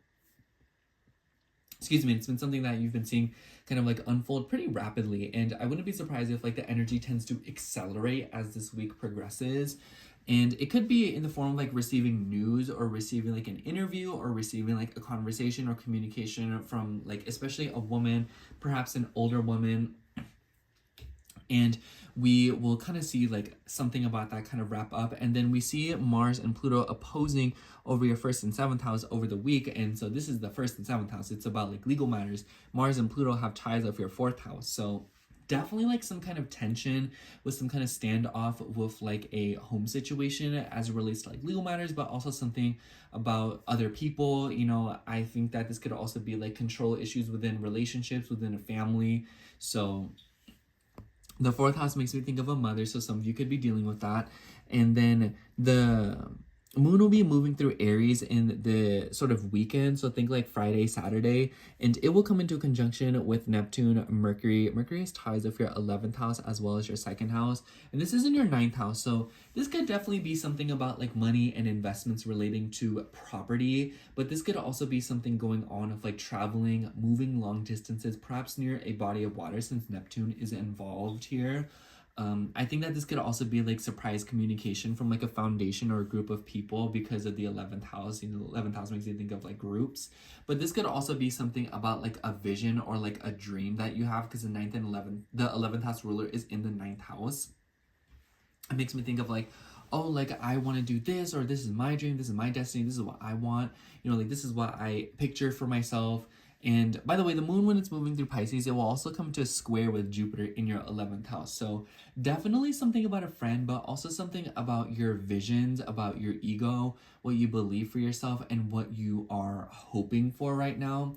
And I feel like it could be coming to a square with something about like an 8th house theme, like your ability to let go of fears, obsessive tendencies, or like deeper emotions, also like financial matters. And then when we see that new moon in Taurus in the 27th, it will form that T-square. And, like this is something about like your career. This is something about like your highest point, something about your status, and something even, like I said, it could be involving your legacy. The 10th house also makes me think of like authority figures, higher powers, especially like the 9th house. You could be dealing with a court, but for others of you, you could be dealing with like, like a boss or something. And, like I said, all of your angular houses are in some way, shape, or form kind of involved here. So you're going to feel your life kind of like moving slowly but surely this week. And I kind of just feel like this is the week where you want to take care of yourself and you kind of want to see how things play out, because oppositions, especially when they directly aspect your ascendant like this, it's very much like you don't have much control over it. And it might be that like other people seemingly are like freaking you out, stressing you out. It could be people that you live with. It could be about a home situation. This is the kind of energy where you really want to just allow it to pass you by. You know, think back to early November. Like, this was not something that you can just like deal with on your own. Even if you're trying to intervene, it will be something where it's like it is shut down and is not much you can do about it. Pluto likes to thrive off of this chaos. The more energy you give him, the more you will kind of see this kind of inflame and get swollen, whether it be like your physical body or whether it be something else, since Mars is now in your first house. And because Mars is, you know, the ruler of your ninth house, I feel like from here on out, Leo, a lot of you could be dealing with like traveling, moving around, something about school even. So some of you could be wanting to learn something new. Maybe some of you are trying to garner your energy in some way, or maybe some of you are trying to like, how do I say, like, you're just trying to learn something new. Like, this is a very curious energy. The ninth house makes me think of like being a little bit obsessive or wanting to expand upon something. And because it's in your first house, it's something about your identity, who you are. And basically this week, I feel like from here on out, you're being pushed to grow in ways that like maybe you're not so comfortable with. The nice thing though is that your chart ruler is in Taurus. So I feel like a lot of you are being held down right now and things are going to move at like a slower speed. I think that as the sun is coming out of these squares of Pluto and Mars, you'll see that energy kind of like chill out just a little bit here. And then when we see that new moon, I feel like a lot of you are receiving some kind of news or some kind of information regarding a matter revolving around your career. And because Venus is the ruler of this lunation and is in your 8th house right now, I feel like this could be something about like your taxes, something about insurance, something about money that is either owed to you or you owe to other people. And then, you know, like with Saturn involved, Saturn is a 6th house ruler, something about your health, something about your well-being. And I feel like a lot of you could be receiving news on that, or kind of like wrapping something up on that, where you're kind of like finalizing something, receiving a sum of money, or maybe you're receiving like some kind of communication on it and you're kind of like wrapping something up. And because Saturn is the 6th house ruler, the 6th house is about like the little details. So it might be that like just a little bit of info and a little bit of knowledge goes like a very long way. And I wouldn't be surprised if with like your chart ruler or excuse me, your 9th house ruler in your first house, this is a sense of like, okay, well, if I know like the littlest bit of information or the littlest bit of action and effort can change so much, why don't I continue on with that, you know? And why don't I learn more about doing that? So I feel like a lot of you are also just generally getting more curious and more serious about manifestation this week. Anyways, let me shuffle the cards and see what comes out for you. Yeah, Leo, I feel like you guys have like a pretty hectic week ahead of you, or like a hectic week in the sense like it's something about like the way that you're thinking, something about your thoughts, and do take care to control that, because like I said, I feel like there's not much that you can really do about the energies right now. It's more so of like as the energy passes, like you're just kind of flung into a completely new direction. I don't know why, but it makes me think of like negative on negative energy, you know, like, you know, when you like try to push two magnets together and like you try to like force them together and like, you know, positive on positive, negative on negative, they like repel. And then like you let go and like when they just get flung in completely opposite directions. I feel like that's what's going on this week, where it's like you feel the pressure growing, and then once the pressure kind of lets go, you're kind of like thrown into a whole new thing and you're not really expecting it, especially because the nodes are involved. So it's kind of like, just pay attention. That's the best thing I have to say. Just kind of like pay attention, and you'll notice that there's sort of like a mirage, especially with like Pisces involved, Mars and Pluto. I think Mars and Pluto just like to play tricks, and Pisces is like very like mirages, things that you like see and it scares you, but you can't really like do much about it. And then like as it kind of like lifts, you realize that it was all just like a dream or some kind of like weird nightmare, especially since like the 8th house. Anyways, let's see what comes out for you. This one really stuck out to me. All right, for you, we have the King of Cups. So a lot of you could be dealing with a King of Cups, and you could be dealing with like a emotionally or like emotional masculine energy. So you have like, you know, Mars and Pluto having ties with your 4th house. So this could be a Scorpio, it could even be a Pisces or a Cancer. But I also feel like this could be you like wrapping up something, mastering your emotions and coming to terms with like managing your feelings because of all the stuff that's been going on in your 8th house. You may realize that the amount of pressure that you're dealing with right now is nowhere near how much you could have dealt with back in the past. So I feel like this is right now like a call for you to like understand that like what you're going through right now, like you've definitely been leveling up and definitely been changing and learning to grapple with some deeper fears and, you know, uncomfortable emotions now. And on one hand, yes, like it's not quite over yet, but at the same time, like you need to like, if you're going to fear the future, you can at least appreciate how much has blew over in the past. You know, like there's no way you can acknowledge the future without acknowledging the past and the present. So take that into consideration, Leo. Anyways, that's all I have for you this week, Leo. Thank you so much for watching. I hope the horoscope resonated, and if it did, make sure to like, comment, and subscribe. And I hope to catch you in next week's horoscope. Bye. Okay, now moving on to Virgo rising. So hello, Virgo rising. If you're seeing this, this will be your horoscope for April 21st through April 27th. Sorry if you hear me cough or my stomach makes noises. I just ate. I was not about to do this while I was hungry. Anyways, so Virgo, this week is definitely a lot of energy because we will see a Mars and Pluto opposition. By the way, a lot of this is in the second half of the week, and we will see another Venus and Saturn conjunction and then a new moon on the night of the 27th. So definitely a lot going on this week, but the thing is that a lot of this energy is pretty old energy, or it's something that we have been grappling with for the past few months now, because we saw this Mars and Pluto opposition back in the beginning of November, and we've been seeing this Venus and Saturn conjunction pretty much this whole month. But you know, we saw it at the beginning of this month and we saw it at the end of January. So a lot of phases and a lot of cycles are kind of wrapping up when it comes to your relationships, your habits, your tendencies to self-sabotage, perhaps relating to your relationships, but also your ability to deeply emotionally connect with other people. And also for some of you, something about like your health, and if you've been like seeing somebody consistently in order to help you with some kind of a health situation.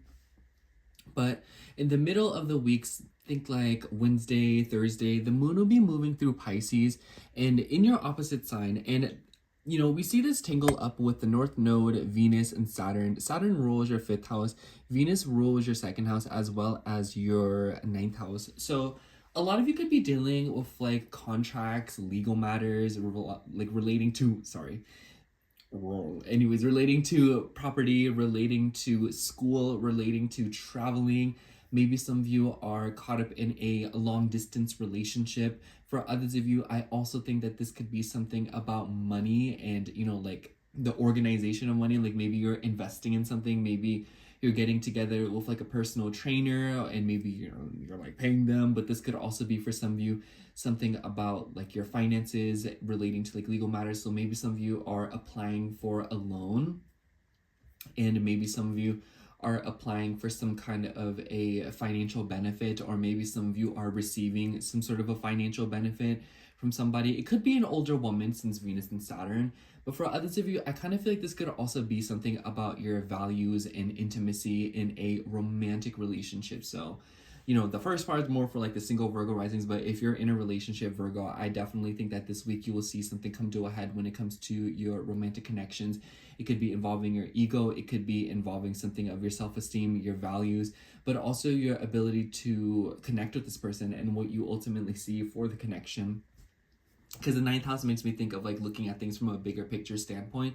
So a lot of you could be kind of like thinking that like, oh, like, do I see myself getting married to this person? Do I see myself being with this person forever or something like that? This could also be something about like the movement of finances in a relationship. So I wouldn't be surprised if like you're going back and forth with your partner about like, okay, who's going to pay for this? Who's going to pay for that? Or how is money to be handled in the relationship? For some of you, there could even be conversations or something going on revolving around children because of the fifth house ruler being involved. And I almost wonder if for some of you, you're like babysitting. So like maybe there's someone who's like traveling or something, and they're kind of like, oh, hey, like, can you help me babysit? And I totally wouldn't be surprised if this is like clashing with your routine, because we see this Mars and Pluto opposition at the same time, where it's kind of like, we see that new moon happen in your ninth house, form a T-square with this opposition.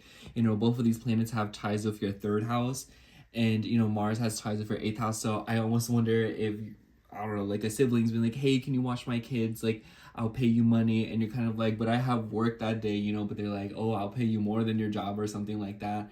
Or some of you could be caught up in some kind of like a routine issue because of another person, where you're kind of like, oh, hey, like I'm just gonna go to work tomorrow and then go to the gym, like live my life, whatever, yada yada yada. And then like your work calls you like, hey, can you actually come in early and then still leave at your original time? And then you get another call where it's like someone's like, hey, like, can you drive me here? Can you take me there? Or hey, can you help me with this? So it kind of just might seem like things have a tendency to accumulate and escalate very quickly this week. So I would say, Virgo, don't be surprised if things kind of like go off the rail a little bit, or you seem to have to like deviate from the script a little bit, because I feel like that will happen, and at the hands of other people or at the hands of communication and things kind of being thrown around, where it's kind of like you have an appointment at 3 o'clock and then you're kind of like, oh, hey, can you delay it? Can we rain check or something like that? So a lot of that could be happening this week. But I feel like because this is something that's been going on for the past few months now, because of all the stuff that's been going on in your 7th house, I totally wouldn't be surprised if this is a situation where you're making up for something, because I feel like a lot of Virgo risings have been kind of dealing with messes with like other people for these past few weeks now. And maybe this week is where you're kind of like catching up, or you're kind of like wrapping something up with your relationships, where you're like, hey, like we rain checked a few weeks ago, can we like see each other like this week? Or hey, I'm free this week, or something like that could be going on, where people like reach out to you and you're kind of like making more time for people. I kind of feel like because we saw this opposition and this conjunction previously, this isn't really a week where you're kind of like seeing things like out of nowhere, but it's more so of like something that you've been putting off for a while now, or haven't been able to get to this week. You'll kind of see yourself be like, okay, like let me take care of this, let me do this, or hey, you know, like I have time for this now. And then in sort of like the middle of the week, we'll see the moon move through Aries. Not really the middle of the week, more so like Friday, Saturday. We'll see the moon move through Aries, join up with Neptune, and namely your chart ruler Mercury, who has ties with your 10th house. Pretty interesting. I feel like this is definitely something about like intimacy with another person. Mars is in your 12th house, so I also feel like this could be like your deeper emotions. You know, you Virgo risings, I always like to say y'all have a hidden temper and I feel like that could totally come out this weekend. So do take care, you know, be wary of pushing yourself at the gym. Some of you could be investing into water, or there could be something going on with water because Neptune's involved. But Neptune is your 7th house ruler as well in the modern day. So this could be something about your relationship with another person and your ability to physically connect with them, if you know what I mean. So some of y'all could be like getting down and dirty with that this week. But for others of you, I also feel like this could definitely be something where you are dealing with something about a career situation and something about your work, since Mercury does have ties with Gemini, your 10th house. And Mercury will also, or excuse me, the moon will also square Jupiter in Gemini in the middle of the week when it's moving through Pisces. Excuse me. So I definitely think that there could be something going on with like work relationships, professional relationships. And then this weekend, we will see that new moon in Taurus forming that T-square. And so this is definitely something about like your health and your routine relating to like a 9th house theme. So I totally wouldn't be surprised if like your routine or like your cycle or like your daily living habits are kind of like getting interrupted by a 9th house theme. So like I could see this as like you get called in for jury duty and then you have to like deal with that, or maybe some of you are having to travel and this is like interrupting your routine, or maybe some of you are trying to get a personal trainer to help you better your workout habits or something about your health. This could also be like maybe you're having to commute for work, or maybe you're starting a new job that's really far away from you. Some of you could literally be moving or changing neighborhoods, you know, since Mars and Pluto have ties with the 3rd house, and the 3rd house is your neighborhood. Maybe there's something going on with like people who live very far away moving into your neighborhood or into your apartment complex, or maybe there's like long distance matters going on with your siblings, maybe like property stuff and whatnot. But overall, Virgo, I kind of feel like my point is that this week it kind of seems like there's been an ongoing theme with your relationships. It doesn't matter if it's romantic or not. It's just kind of like something about other people and how you have been managing them in your life and how they fit into your life. Something about it might feel a little bit discombobulated, and I feel like it's kind of like interfering, or like the way that it relates to your own habits, your mental health, and maybe even your sleep cycles and like your internal beliefs and philosophies. Like I feel like something about this and how it relates to other people is like changing. And I feel like you're developing a new perspective on life in some way, shape, or form. Anyways, sorry if you hear any background noise, by the way. But we're going to shuffle the cards, see what comes out for you.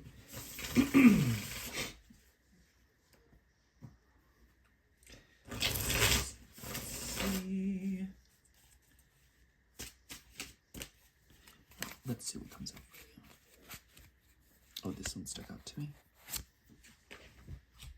Ooh, we have the Six of Wands for you. Very positive card in my eyes. I definitely feel like you guys will be receiving some kind of recognition this week, or somebody may appreciate you, or you'll just be like, this could be as small as like you receive like a cute little compliment about something, like maybe you've been like working out and someone's like, hey, you're looking good, you know, and this is gonna be like you like, oh my god.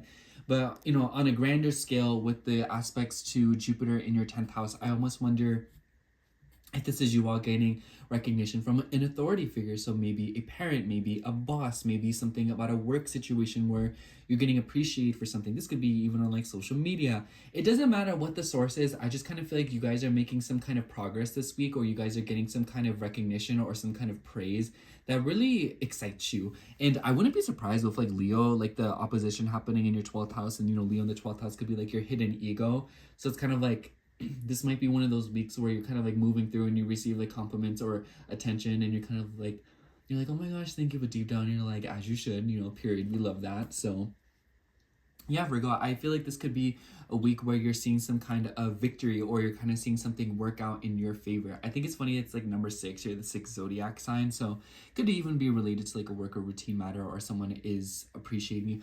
I strangely get the vibe that for some of you, somebody might also get back to you about something, like maybe you recommended something to another person or told someone to do something, and then they're gonna get back to you, be like, hey, like I took your advice and it really helped me, you know, something like that. Anyways, that's all I have for you, Virgo. Thank you so much for watching. I hope the horoscope resonated, and if it did, make sure to like, comment, and subscribe, and I hope to catch you in next week's horoscope. Bye! Alright, now moving on to Libra rising. So hello, Libra rising. If you are seeing this, this would be your horoscope for April 21st through April 27th. Apologies in advance if you hear any background noise. Anyways, Libra, so there's a lot going on this week. The highlight is definitely this Mars and Pluto opposition. By the way, a lot of this is happening in the second half of the week. The Venus and Saturn conjunction, and then the new moon in Taurus that will take place on the 27th, the night of the 27th. So it's borderline next week. But I feel like because there's so much going on, it might seem overwhelming at first glance. But keep in mind, Libra, a lot of these aspects we have seen before in the preceding months. And we saw this opposition back in the beginning of November, and we saw this Venus and Saturn conjunction. We've been pretty much seeing it this whole month, but we especially saw it heightened at the beginning of this month and then at the end of January. So definitely you have a big week ahead of you, because your chart ruler is on the move, and she is also the ruler of this lunation that we are seeing coming up. And I have to say, there is a new beginning coming to you, and it's a very deep, very transformative one, and it seems to be related to your health, your fertility, your routines, your work, the pay regarding your work, or something about money. And for others of you, could be dealing with like insurance or an older woman. You could work with her, or you could be in service of an older woman right now, Venus and Saturn. And so I kind of just feel like a lot of you are kind of dealing with something like that. But in the beginning of the week especially, or like more so the middle of it, think like Wednesday, Thursday, the moon will move through your 6th house Pisces, and it will join up with Saturn and Venus. Saturn ruling your 4th house, Venus ruling your 8th house and your 1st house. So definitely something about you, and you going back and forth with something about a woman. Maybe you work with her, but this could also be something about your home, your family.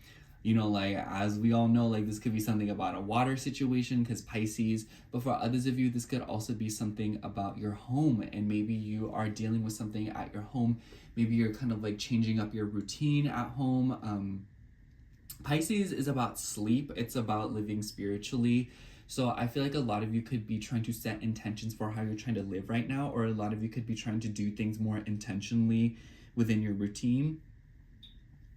Or a lot of you could be getting more serious about your sleep, or something about your alone time, and trying to do things by yourself and develop a more like bigger flow or something.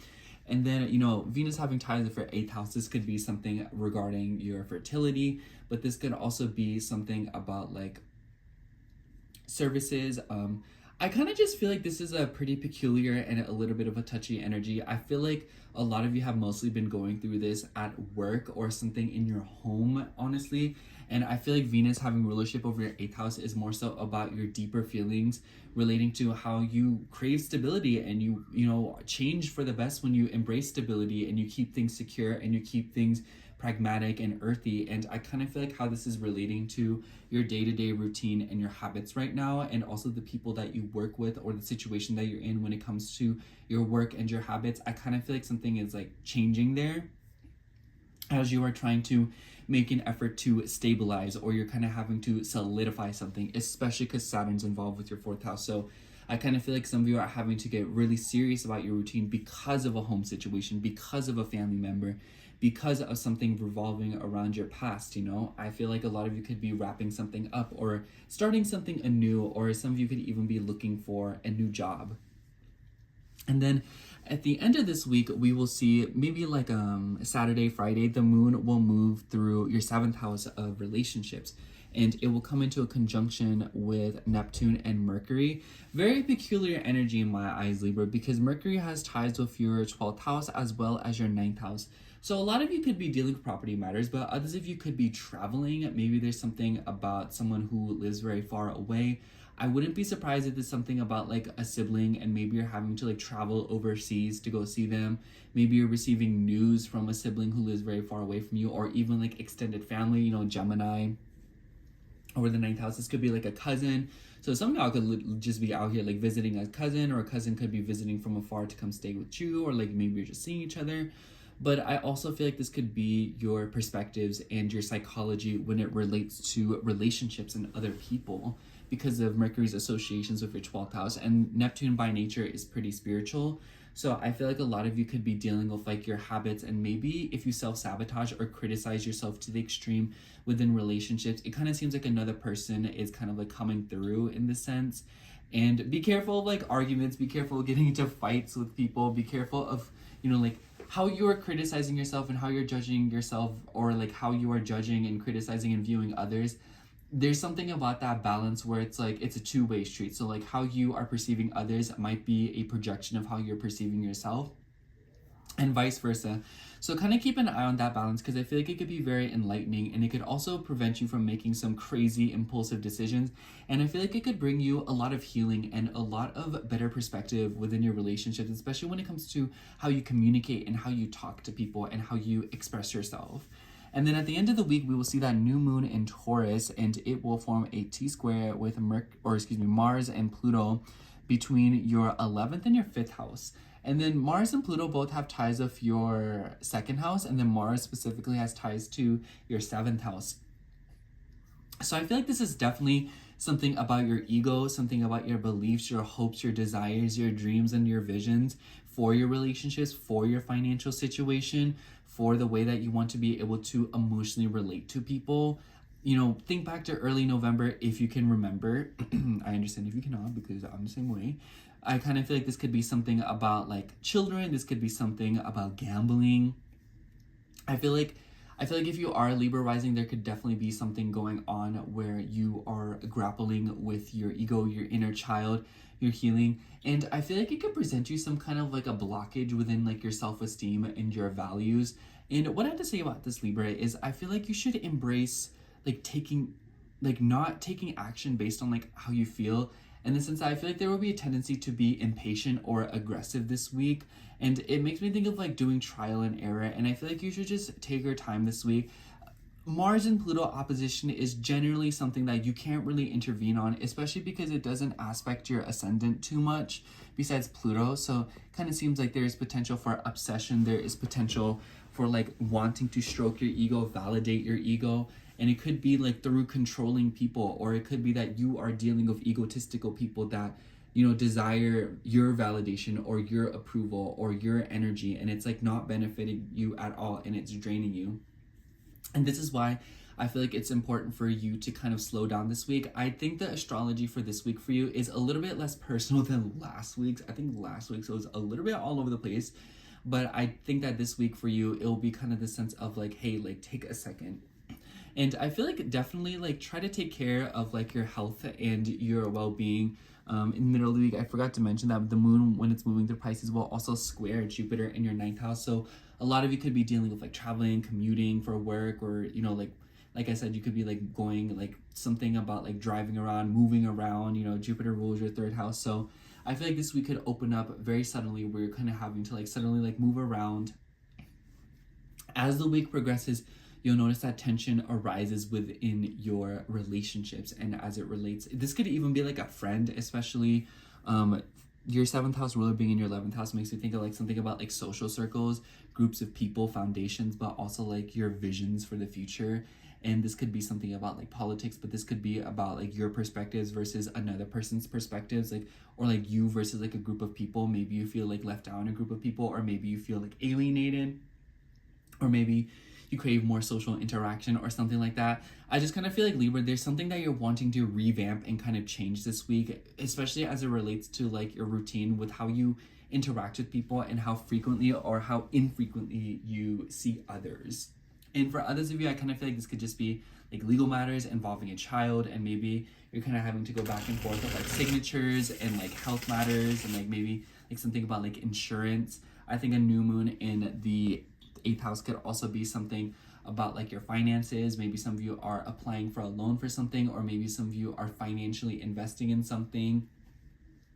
And it could be something where you're kind of like looking for someone to co-sign with, or maybe someone's asking you to co-sign with them, or you're kind of like signing an important document and you're trying to get like a sum of money or some kind of benefit or loan. Anyways, let's see what tarot card comes out for you this week. Oh, this one stuck out to me. For you, we have this 6 of Swords.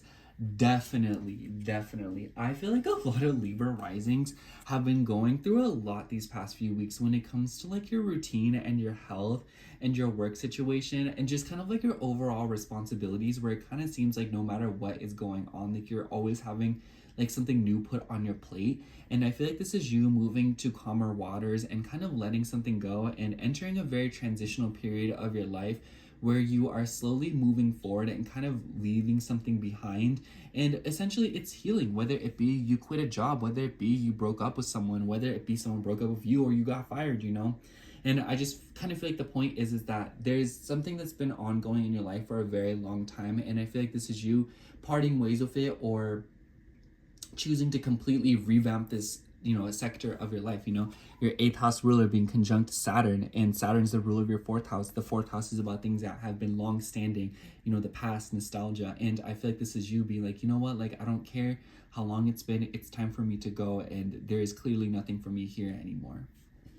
Anyways, that's all I have for you, Libra. Thank you so much for watching. I hope the horoscope resonated, and if it did, make sure to like, comment, and subscribe, and I hope to catch you in next week's horoscope. Bye. All right, now moving on to Scorpio rising. So hello, Scorpio rising. If you are seeing this, this would be your horoscope for April 21st through April 27th.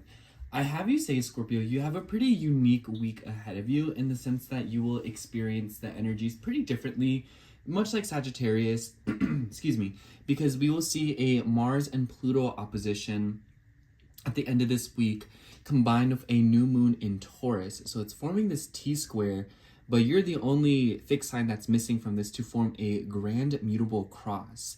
So if you are a Scorpio rising anywhere between from 0 to 10 degrees, maybe even like the early, like maybe like 10 to 15 degrees, you're definitely going to be feeling this a little bit more. We also see a Venus-Saturn conjunction. We've pretty much been seeing the Venus-Saturn conjunction literally all month, but we'll see it exact again this week, and it will be on the 25th. But I have to say, Scorpio, a lot of these aspects we've been seeing for a while now, and it kind of seems like because we're seeing this new moon happen in your 7th house and complete the grand fixed cross, there we go. So many grand mutable crosses, I completely forgot there can be ones in other modalities. Anyways, kind of seems like this week there is a entrance or some kind of a opening and new beginning that is happening in your life, and it's causing a lot of movement and a lot of, it's causing the whole wheel to turn because of another person, and it could be like a romantic partner. Anyways, before I kind of get into that, I do want to say, like, I feel like this week you'll be seeing energies referenced from other time periods because we saw this opposition back in the beginning of November, and we've been seeing this Venus Saturn conjunction on and off since late January. So the last one happened at the beginning of this month, and then we also saw one in late January.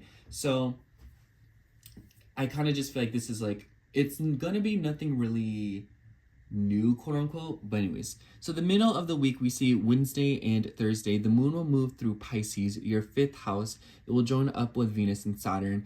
And Saturn rules your 3rd house, and Venus rules your 7th house, as well as your 12th house. This is a pretty peculiar energy, Scorpio. I kind of feel like, especially if you're looking to be in a relationship, this is the kind of week where I feel like you will be confronting yourself when it comes to your unconscious behaviors in your relationships. I wouldn't be surprised if you guys have like a bunch of faded encounters, especially on the internet, since Saturn has ties with the 3rd house. So I would imagine if some of you are on dating apps, this could be like a week where you kind of see like a lot of gears turning.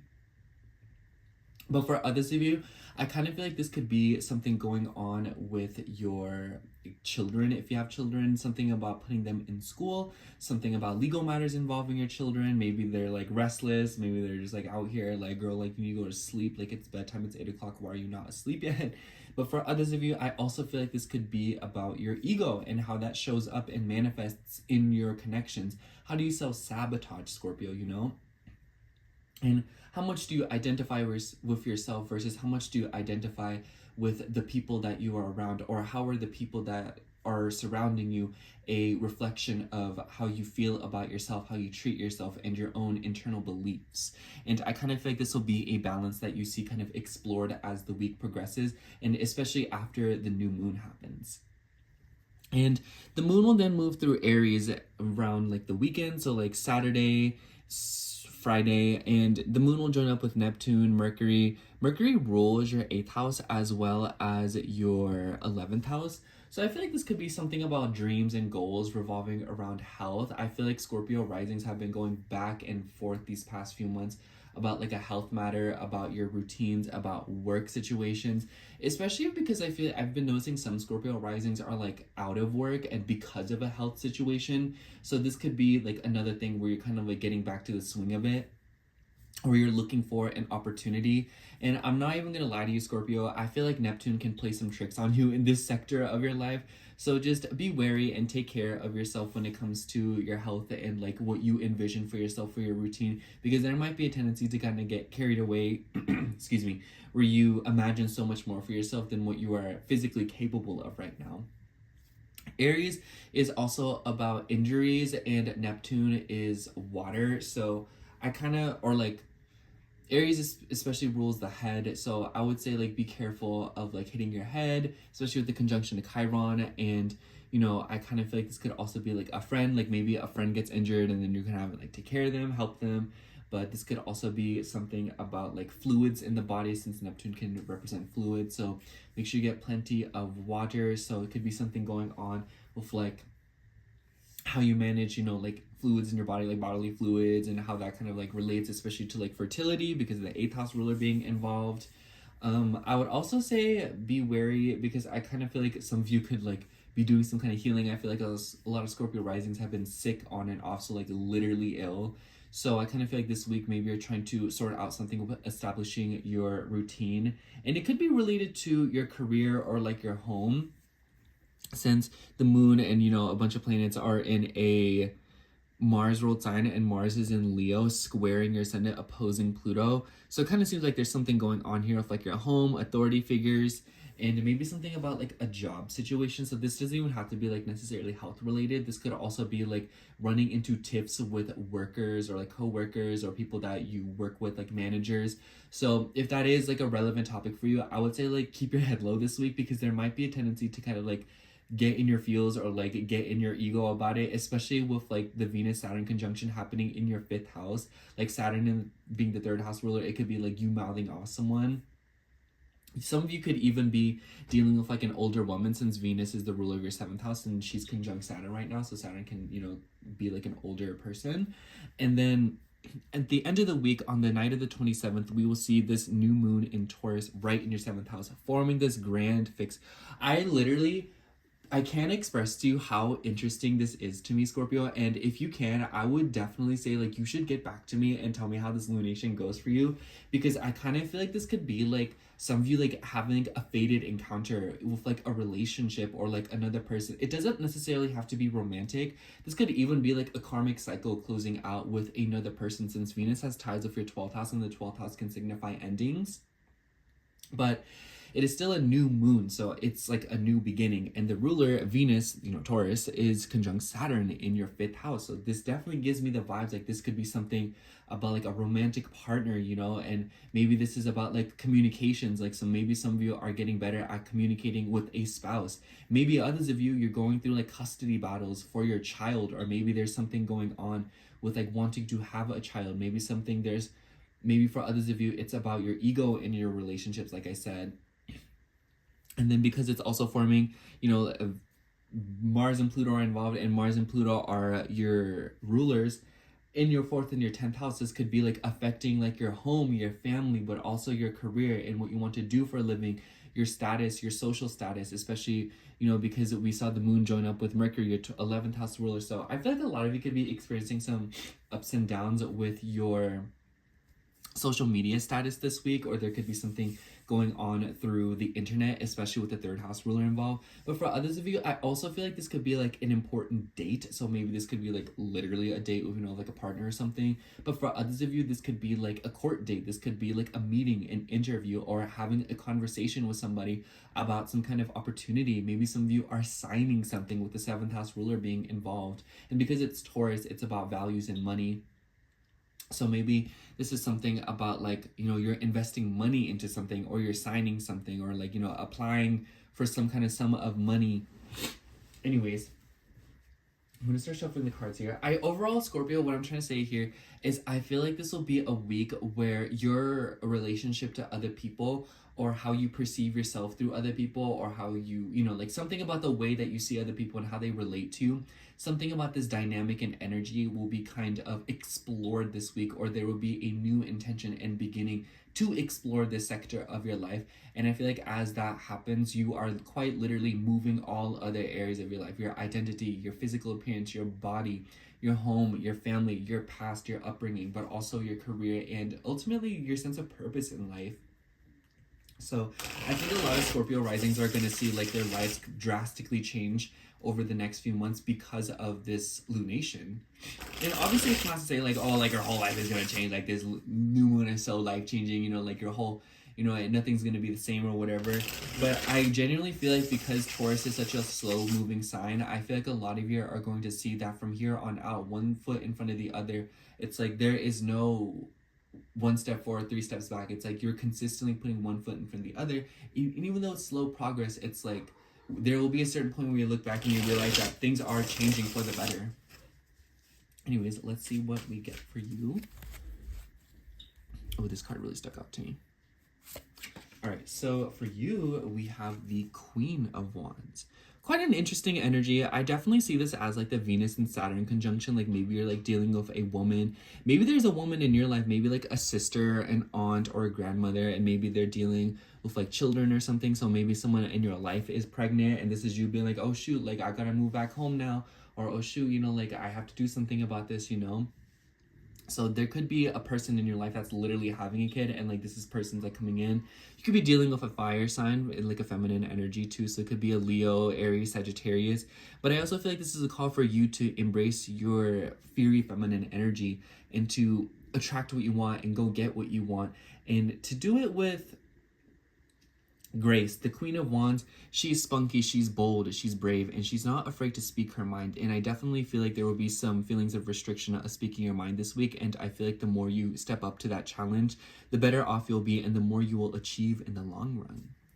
Anyways, that's all I have for you, Scorpio. Thank you so much for watching. I hope the horoscope resonated, and if it did, make sure to like, comment, and subscribe. And I hope to catch you in next week's horoscope. Bye. All right, now moving on to Capricorn rising. So hello, Capricorn rising. If you are seeing this, this will be your horoscope for April 21st through April 27th. Honestly, Capricorn, it kind of seems like a lot of the energies this week are kind of working with you, not against you, because there's a lot going on this week. We see a Mars and Pluto opposition, a Venus and Saturn conjunction again, and then a new moon in Taurus right at the end of the week on the night of the 27th. And I definitely feel like you, of all the earth signs, will see that the energies benefit you the most, because Virgo is kind of like going through it right now. We're just not going to talk about it. Unless you have a Virgo placement, then apparently we do have to talk about it. But anyways, so we will see this new moon trine your ascendant. And especially if you're anywhere between like 0 to 10 degrees of Capricorn rising, you might kind of notice that like this weekend like flows a little bit, like it's kind of like uncomfortably like smooth. Like I don't know how to like say it. Like it makes me think of like a brush, like a prickly brush. It's like it's getting the job done, but you just know if you go against the grain even a little bit, it'll hurt. You know what it makes me think of? Do you guys know those speed bumps in like parking garages where it's like spikes and you have to like go over it a certain way, but if you go over it the opposite direction, like say it's like a exit and you're trying to enter, like it will pop your tires. You know what I'm talking about? If you know, you know. If you don't, you don't. It makes me think of that, you know, where it's like kind of like aggressively like do it in a specific way and you will notice that things flow easily. Anyways, so I don't know if that made any sense, but in the middle of the week slash beginning of the week, think like Wednesday, Thursday, the moon will be moving through Pisces and it will come into a conjunction with Venus and Saturn in the North Node, all in your 3rd house. Saturn is your chart ruler and Venus rules your 5th house and your 10th house.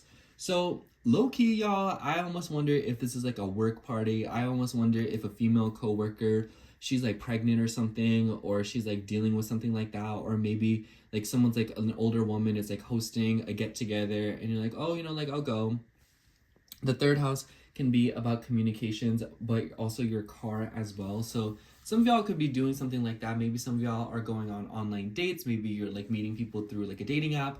Others of you, I would imagine that this could also be about expression on your social media. So maybe some of you are announcing a pregnancy on the internet. Maybe some of you are announcing a romantic relationship. Maybe some of you are making like some sort of important message on social media. But for others of you, you could just be going back and forth with a woman through like text or something.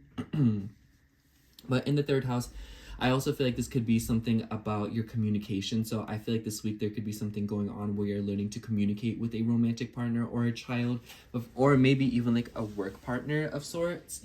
But I also feel like this could be something going on in the neighborhood. So if you're having like an older woman as a neighbor, or maybe even like an older sister, maybe there could be something going on with that, or maybe your mother. Something going on there where you're having to like take care of someone or assist someone, or you're kind of having to like deal with that, if you know what I mean. It could be financially, since Saturn does also have ties with your 2nd house. But for others of you, it could just be like there's something going on in the neighborhood where you're maybe having to change neighborhoods, or maybe there's something going on with like, you know, like you're having to like move around. But Venus and Saturn have a good relationship, and I said this to you last time, Capricorn, when Venus and Saturn exacted their conjunction. You, of all zodiac signs, will see that this energy is more beneficial for you because you are Saturn and Venus is helping you. So I kind of see this as like someone's assisting you with something. So it could be like the people that I was talking about, they're coming in to help you with something. But yeah, I definitely feel like communication will run rampant this week. Could be very chatty, moving around. I would say take care. I feel like you should make time to enjoy yourself. I think that because Venus rules your 5th house and she's conjunct Saturn in your 3rd house, like restricting you in some sort of way. So like if you like to go on late night drives for fun, I could see this as like, oh, like you don't have any gas, or you know, maybe you just like are not making enough time to enjoy yourself and to talk and, you know, do the things that you want to do. But this could also be about ego and how much you're communicating and what you believe in for yourself. You know, how is your self-worth being reflected in the way that you are communicating with others? For others of you, this could just be you like consulting like a therapist or something, or maybe you're trying to get into contact with someone to bring healing to your inner child or your sense of reputation. And then in the sort of weekend, think like Friday, Saturday, the moon will move through Aries, squaring your ascendant, conjunct Neptune and Mercury right off the bat. Mercury rules your 6th house as well as your 9th house. So I feel like a lot of you could be moving around a lot in the 2nd half of the week. Maybe some of you could literally be moving, or some of you could be changing up something about like a living situation. I almost wonder if because Mercury has ties with your ninth house and because it's in your fourth house, some of you could be dealing with like property matters, like publishing, or something about like a home situation or like a family. Maybe an extended family member is coming in to stay with you. Maybe there's like family issues going on where someone's like struggling with temper, and this is you kind of like taking care of that. There could be a leak in the bathroom. There could be, flooding going on in the house or something, and you're kind of having to, like go back and forth with a landlord, being like, hey, like why is my bathroom sink broken? Like I just moved in, blah blah blah blah blah. So something like that. And the sixth house is about health, routine, and also pets. So I almost wonder if this could be like a cat, like, or cat or a dog, like peeing on the couch or something of that nature, or there could be something going on where your routines kind of jumble. I will say, Capricorn, I feel like this is one of those weeks where it'll be really easy to get off schedule or to kind of get thrown off of your routine. So what I have to say about that is definitely kind of try to bring structure into this week by kind of going in with a plan or some kind of foundation set. Otherwise, you might kind of notice that you're running all over the place and you might start forgetting things. I kind of feel like Venus and Saturn in the third with Pisces, it's like a very forgetful energy. So you could be like, oh my gosh, how did I completely forget about that job interview I had tomorrow? How did I completely forget about that phone call I had to make? How did I forget that I have to pick up my sister from the store or something like that? Like something like that could be happening. Because the third house is like pretty like mundane life, so it could just be like your day-to-day life this week just feels a little bit hectic, and it's probably because of your home or your family or your career. And then at the end of the week, we will see that new moon in Taurus, and it will form a T-square with Pluto and Mars. Mars rules your fourth house, and this is between your second and your eighth house. I definitely feel like a lot of you are dealing with some sort of like a financial matter as it relates to a home. So maybe some of you are dealing with like leasing, maybe some of you are dealing with like renters insurance or something about like money, and maybe some of you are trying to put like a down payment or like trying to pay like something of a mortgage off, or maybe some of you are like dealing with like values clashing with family members, being intimate with family members, deeply relating to the people that you live with. Some of you could be like into a standoff with like a roommate. But because the new moon is in the fifth house, I feel like this tension is kind of being brought on as well by like a new beginning in the fifth house. So like maybe this is like, oh my gosh, like sister is having a kid, so now we have to like make more space for that in the house, but like do we have money for all of that? Or this could also be like, oh my gosh, like I believe that I'm worth so much more or I'm higher value, but like how is this being reflected in my finances? How am I spending my money? Like what do I need to invest in? What do I need to invest in myself? This could be like maybe you're trying to make time for more fun, maybe you're trying to get into hobbies, and like that costs money, or like getting into it.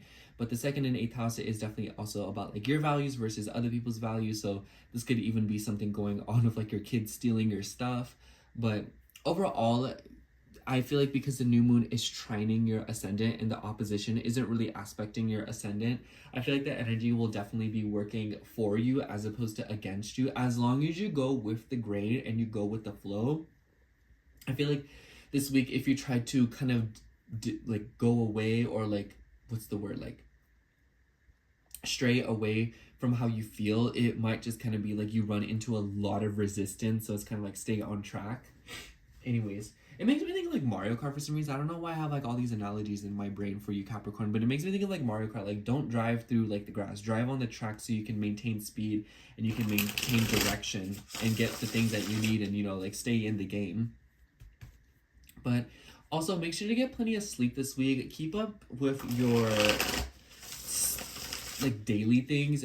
I always say this when I see stuff going on in the third house, especially when Pisces is involved. But like if you come home from work at like 7 p.m. and then you have the choice to get gas either that night or tomorrow morning before work, do it that night. Like do things to prepare yourself for success. I feel like I tell you this every single week, Capricorn, but this is the kind of week where you might literally feel like if you miss the simplest things, you've like are gonna feel like you have to put on your clown shoes. And I also feel like this could definitely be like ask for assistance or like allow people to assist you or help you, Like if you can't water the plants while you're out of town, you know, like ask your sister to do it, ask your brother, or like ask a sibling, or maybe even ask a neighbor to do it for you, you know? Like, are you afraid your car is gonna die while you're gone for a few days? So it's like, oh, like, can you start my car, let it run for like a few minutes so that, like, you know, like my battery doesn't die, something like that, you know? Don't be afraid to extend yourself to other people, and you know, allow others to extend to you, and you know, develop a better relationship with the people around you by helping each other, so that your individual lives don't become so hectic and overwhelming. It really will be the little things this week, Capricorn. And I feel like there are new intentions with dating, having fun, and enjoying yourself. Like, that's really what it's about. Especially if you've been like all work and no play, Capricorn. Because it kind of seems like a lot of you have been grappling with stuff with your home. Oh, this one stuck out to me. Let's take this card. All right, for you, we have the King of Pentacles. I definitely see this as you, like managing your money, like touching that bread, you know what I'm saying? But I also feel like some of you could be dealing with a King of Pentacles. So maybe some of you are trying to get into a relationship with a King of Pentacles. So like a Taurus, a Capricorn, or a Virgo. For others of you, this could be something about you and your own self-worth, believing you are good enough and stepping into that earthy masculine energy of going after what you want because you believe that you are worthy of it. Anyways, that's all I have for you, Capricorn. Thank you so much for watching. I hope the horoscope resonated with you, and if it did, make sure to like, comment, and subscribe, and I hope to catch you in next week's horoscope. Bye. All right, now moving on to Aquarius rising. So hello, Aquarius rising. If you are seeing this, this will be your horoscope for April 21st through April 27th. Before anything, if you hear any background noise, Aquarius, I'm so sorry. Anyways, Aquarius, you definitely have a pretty important week ahead of you, much like Leo rising, because we will see a Mars and Pluto opposition right over your first house. We will also see a Venus and Saturn conjunction, and then a new moon in Taurus right on the night of the 27th. So I have you say, Aquarius, there's a lot of fixed energy in the skies this week, and I feel like you'll definitely be kind of noticing that your life feels a little bit lopsided, or you're kind of like, you know, like having to focus in on more, well, like one sector of your life. And it seems to come back to your home, your family, and how that seems to sort of intervene in on your personal relationships, your connections, legal matters, and also your identity, how you see yourself, and just basically your self-perception, and maybe even like your physical body. But the nice thing is, though, about this Mars and Pluto opposition is we saw this back in the beginning of November, and the Venus and Saturn conjunction, we've basically been seeing this entire month now, but we saw it exact on the beginning of April and the end of January. So a lot of these energies are sort of repeated, and this is the last time we'll be seeing them for a while. So you can rest assured that if you've been going through a difficult time these past few months, you can kind of see it start to alleviate as we start to move and transition into the summer. Obviously, not to say life is just going to be magically better, but it will definitely be a lot less of the same old, if you know what I mean. In the beginning of the week, we will see the moon, or more rather the middle of the week, which I feel like is when the energy will start to pick up. So think like Wednesday, Thursday. We will see the moon move into Pisces, and it will move through the North Node, Saturn, and Venus. And Saturn is your traditional ruler, but also rules your 12th house. Venus rules your 4th house as well as your 9th house. Venus is a really important planet this week because she's conjunct your traditional ruler, and she's also the ruler of the new moon. So the fact that she's conjunct Saturn in your 2nd house, definitely a lot of responsibility and even restriction with a financial matter, with your self-worth, and how this sort of relates to your self-sabotaging behaviors, your bad habits, your addictions, your obsessions, and the things that you seemingly need to close out. So I wouldn't be surprised if a lot of you are dealing with like an ending of sorts, and you are having trouble letting it go, or you're having like a sort of difficulty of allowing something to just be and lay something to rest, especially because the 12th house is involved and it's in Pisces. Like the 12th house ruler is in Pisces. So I've noticed that a lot of Aquarius risings have been grappling with addictive tendencies, or you all have been kind of dealing with, you know, like I said, self-sabotaging, or maybe even tossing and turning with your sleep. And I kind of feel like it kind of boils back down to your home, your family, and I feel like you're developing a new perspective with the ninth house also being involved because Venus is associated with it. So some of you could be investing money into like an educational pursuit, learning something, maybe a personal trainer or like a mentor. Venus and Saturn together could indicate an older woman, some might say. So this could be like an older woman that you either live with or you're working with to teach you something, or maybe you're just going back and forth over about like a financial matter. There could also be something going on where like someone's coming to stay with you. So I almost wonder if for some of you, like somebody is coming in to stay in your home with you for a little bit. This could even be like extended family. Some of you could be receiving money from an extended family member or from like a home or something. Maybe some of you are just literally investing money into making your house looking cuter. So maybe y'all could be buying some decor or something like that. And, you know, if that is the case, this is probably something that you've been going on and on about for the past few months now, where it's kind of like, oh, like I want to make my home more comfortable. I want my home to be a vibe. And it could just be like relating to your family, but and it's something about like your money, like maybe you're like, oh, like I need to get more money, or oh, I've been traveling too much, or oh, like I can't sit in one place. But now it's kind of like, okay, like I'm calming down, like let me settle down, let me do something about my living situation, make it a little bit more organized. But I also feel like this could be some of you guys like getting serious about like your financial investments, especially if you do things like crypto. And then at the end of the week, I think like maybe like Saturday, Friday, the moon will be moving through Aries. And this is in your third house. I definitely feel like this weekend could present you some kind of an obstacle or some kind of a movement, like some movement with like a situation of a car. I have you say, Aquarius, be careful while driving this weekend, or I would look out for conversations that you have, especially with like siblings, because there could be a tendency to have like arguments, especially because the moon will be in a Mars ruled sign, and Mars is in this extremely tense opposition with Pluto in your sign. So like be wary of power struggles, be aware of impulsivity within your connections, within legal matters, especially if you're like trying to buy a car, if you are trying to convince someone of something. You know, Mercury has ties with your fifth house as well as your eighth house. So if it's something about like a legal matter, maybe you're going back and forth with a lawyer, or something about like insurance, about child support, or something about like your finances. The fifth house can also be about your ego. So this could literally just be like you speaking on what you think is right. And even though Aquarius, 88% of the time you are pretty much right, I kind of just feel like you want to let things go and you want to let people see your point organically, as opposed to trying to convince people, because that might exhaust you mentally at a rapid pace, especially with Venus and Saturn conjunct in Pisces. Like I feel like this is one of those weeks where it's like if you push yourself a little bit too much, you'll get exhausted like really fast for a very long time. But I also feel like for some of you, this could be something about children. So if you're trying to like have a kid, maybe you're consulting like a gynecologist, or maybe you're consulting like a doctor or something in order to help you with something. Because the moon will also conjunct Chiron, so this could be healing. So maybe you're healing your body after giving birth. Maybe some of you are healing your body after like some trauma has been done to it. Aries and Mars, you know, it can indicate trauma, especially with the opposition to Pluto in your first house. And then, you know, the new moon in the fourth house, I almost wonder if this is like, oh, like I received an injury, so let me stay home and work from home for a little bit. Or, oh, you know, like there's something going on for a relationship, I'm going to move out of here and leave this person behind. This could also be something about like a leasing situation. Mars having ties with your third house and Pluto having ties with your 10th house. It seems like all of your angular houses are in some way, shape, or form involved this week. So you'll definitely notice like there's a lot of movement, especially, but it kind of boils down to your home. So a lot of you could be starting something new in your home, and it could be that you're financially investing into it. It could literally just be like maybe you're installing new pipes or something. But for others of you, it could be more of like you are, you know, Taurus is about values, it's about beauty. So like I said, you could be beautifying your home. Some of you could literally be buying a new home. Maybe this is you applying for a lease or something, or maybe you're renting, or literally, like I said, like putting down payment, or like something about mortgage.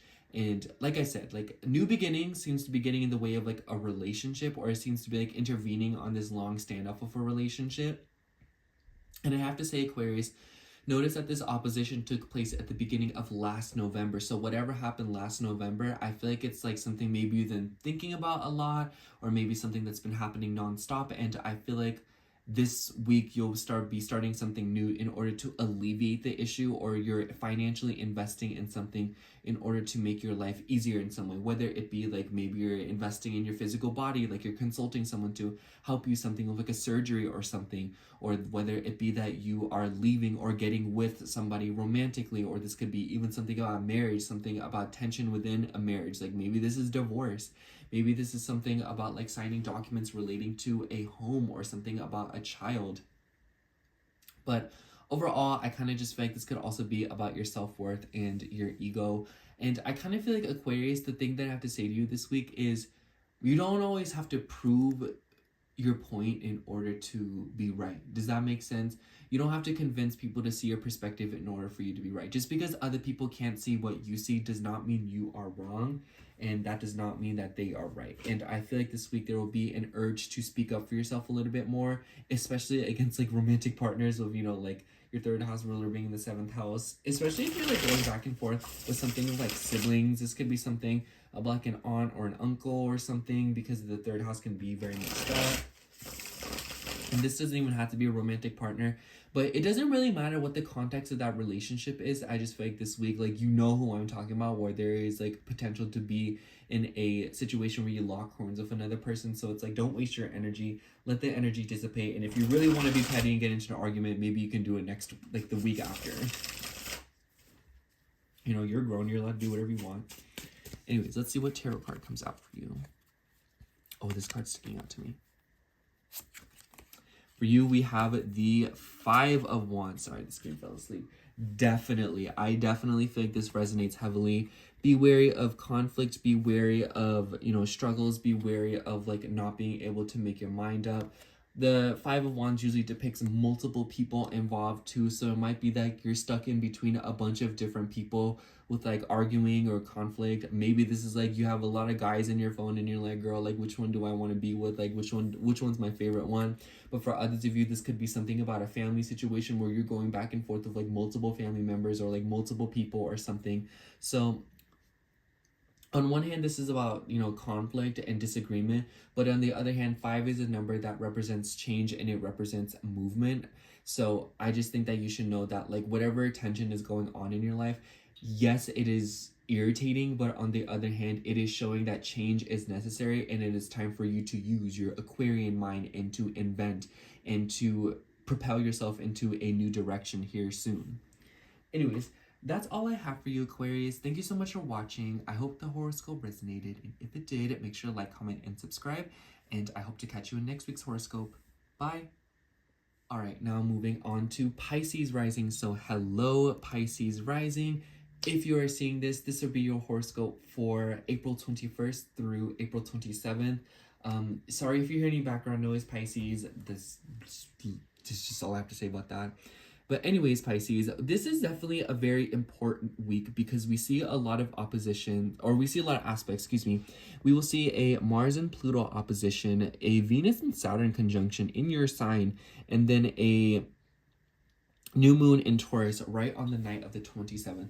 TBH, we've been seeing this Venus and Saturn conjunction all month, so let me not even pull up on you being like, oh, we have this week. Like, no, girl, we've been feeling it all month. But, you know, it will exact again this week. And the Venus and Saturn conjunction we saw at the beginning of this month exact, and also one at the end of January. And we saw this Mars and Pluto opposition back in the beginning of last November. So my point in bringing that up, Pisces, is that you might get a little bit of deja vu this week, or you might kind of notice that the things that have been happening over the past few months, it's kind of been hard to get it off your mind. And it seems to be related to your finances. It seems to be related to your health, your routine, your mental health, your addictions, your obsessions, your low-key bad habits and the way you self-sabotage, but also about your physical body, your relationship with your body, and how you restrict your body or how your body is restricted. You know, Saturn rules your 11th house, Venus rules your 3rd house as well as your 8th house. So have there been things going down with your friends, especially like a female friend, you know, things going down with social circles, your dreams, your visions for yourself, what you think for yourself, and, you know, maybe even like consulting someone like a doctor of sorts to help you with your health or to help you better your life in some way, especially as it like relates to like fertility for some of you, since the eighth house can deal with that. But for others of you, this could be something about like, insurance. This could be something about like property matters. This could be something about money. I kind of feel like a lot of Pisces placements right now are definitely going back and forth with themselves about their self-worth and their money. So I think that you'll kind of see that come to a head again this week. And I feel like after this week, you'll kind of see the energy start to slowly dissipate. But in the middle of the week, think like Wednesday, Thursday, the moon will be moving through your sign and it will tangle up with the North Node in Venus and Saturn. So some of you could be going back and forth with like an older woman. But for others of you, I kind of feel like there could be something going on with like your social circles, your relationship to social media, your relationship to the internet, but also your dreams and your visions and how you're like restricting yourself in that sense. Like Pisces, are there things that you want to accomplish and get done and you're kind of like not doing it, if you know what I mean? Or is there something that you're wanting to communicate to a friend but you seemingly can't get yourself to do it? Is there something you're going back and forth of about like money and like investing, especially as it relates to like a car, a neighborhood situation? Is there literal restrictions going on because of a neighbor? Is there something going on within the neighborhood or within like your relationship with siblings, especially with something going on with like a sister because of the rulership of the third house of Venus? But I also feel like this could be something about your physical appearance. I almost wonder if some of you are trying to get like a procedure done, like, so maybe you're like seeing like a plastic surgeon, or maybe you're trying to get like Botox, or maybe you're trying to just like hit up a dietitian, or maybe you're trying to get like with someone in order to help you with something to just like help you with your physical body, especially if you've been running into like health issues, especially like the skin and like bones, because Saturn can be like the bones and Venus can be the skin, I noticed. So that could be something that's you're kind of dealing with. But this could also be about your identity and your relationship with yourself and your physical body. So how have these emotions, how have these behaviors been manifesting in your physical body? And in the second half of the week, think like Friday, Saturday, the moon will be moving through Aries. It'll join up with Neptune and Mercury. Mercury rules your fourth house as well as your seventh house. So I definitely feel like in the second half of the week, you're kind of going back and forth with something about financial matters, especially with like family and as it relates to something with like your home, especially if you're like leasing, or there's something about mortgages, like rents going up or down. Maybe there's something about like documents. Maybe you're signing something.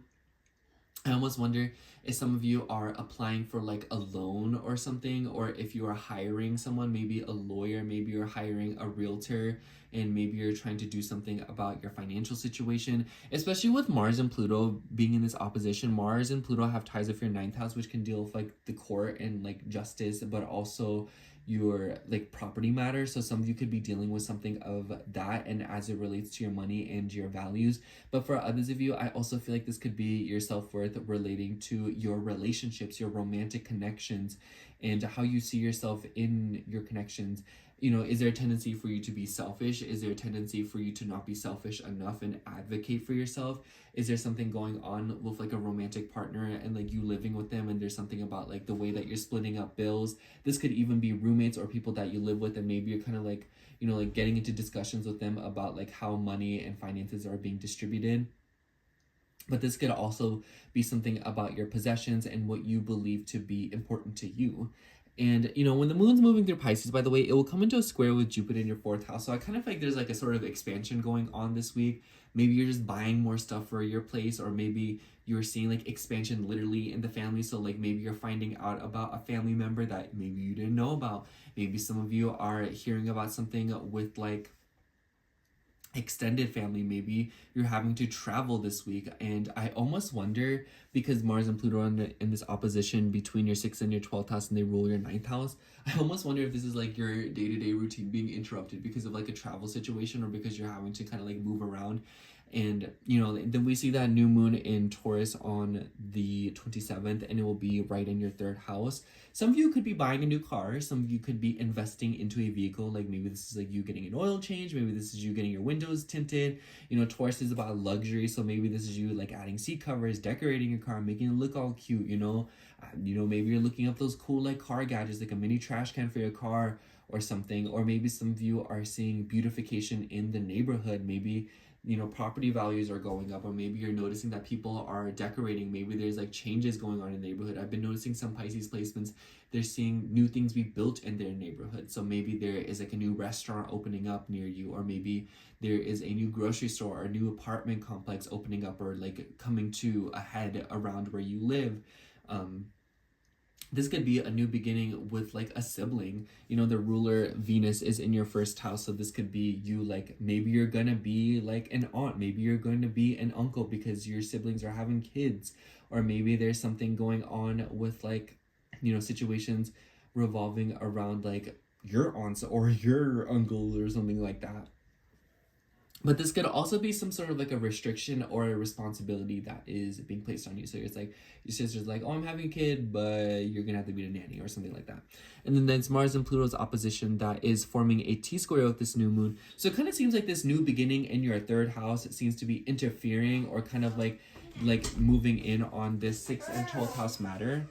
So something about your health, something about your routine, something about a work situation.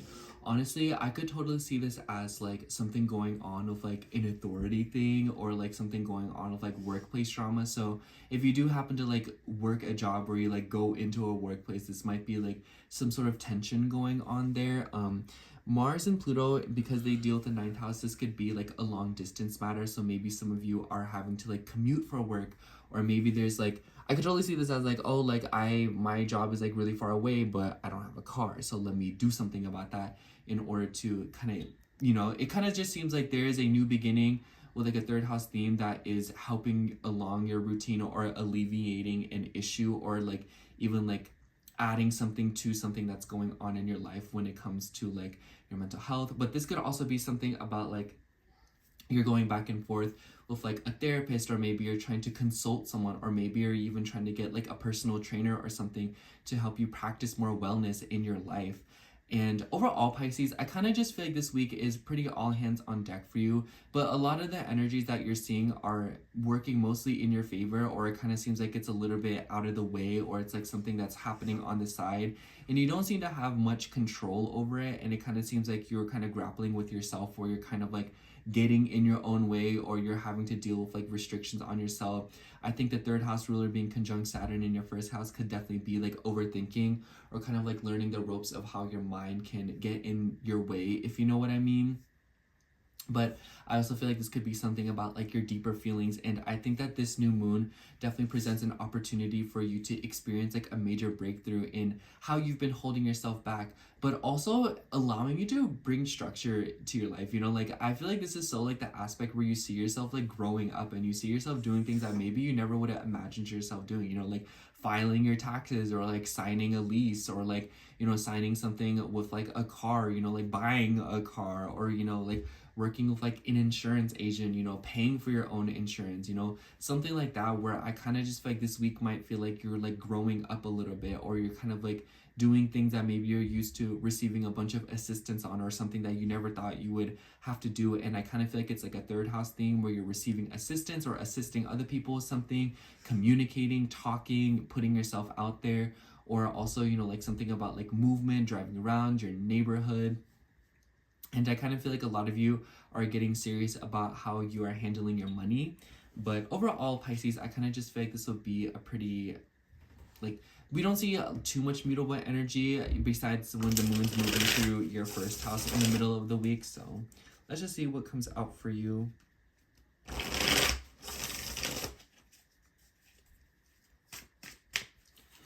All right. For you, we have, oh, I like this one. We have the Three of Swords. I definitely feel like, I think it's interesting that this card doesn't really depict a heart. I feel like there's something of like an ending going on this week, or where you are letting go of something, or I feel like some of you are coming to terms with heartbreaks, you know, with the Venus and Saturn conjunction in your first house. Like, I can't get over that.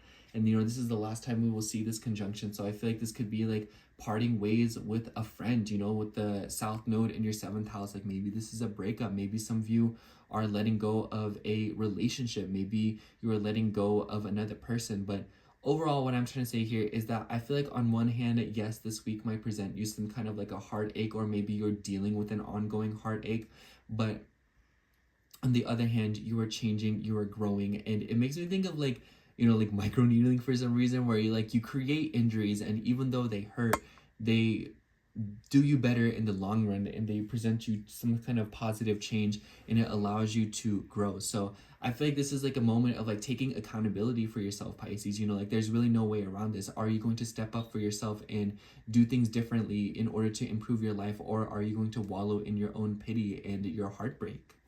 So that's all I have for you, Pisces. Thank you so much for watching. I hope the horoscope resonated, and if it did, make sure to like, comment, and subscribe, and I hope to catch you in next week's horoscope. Bye!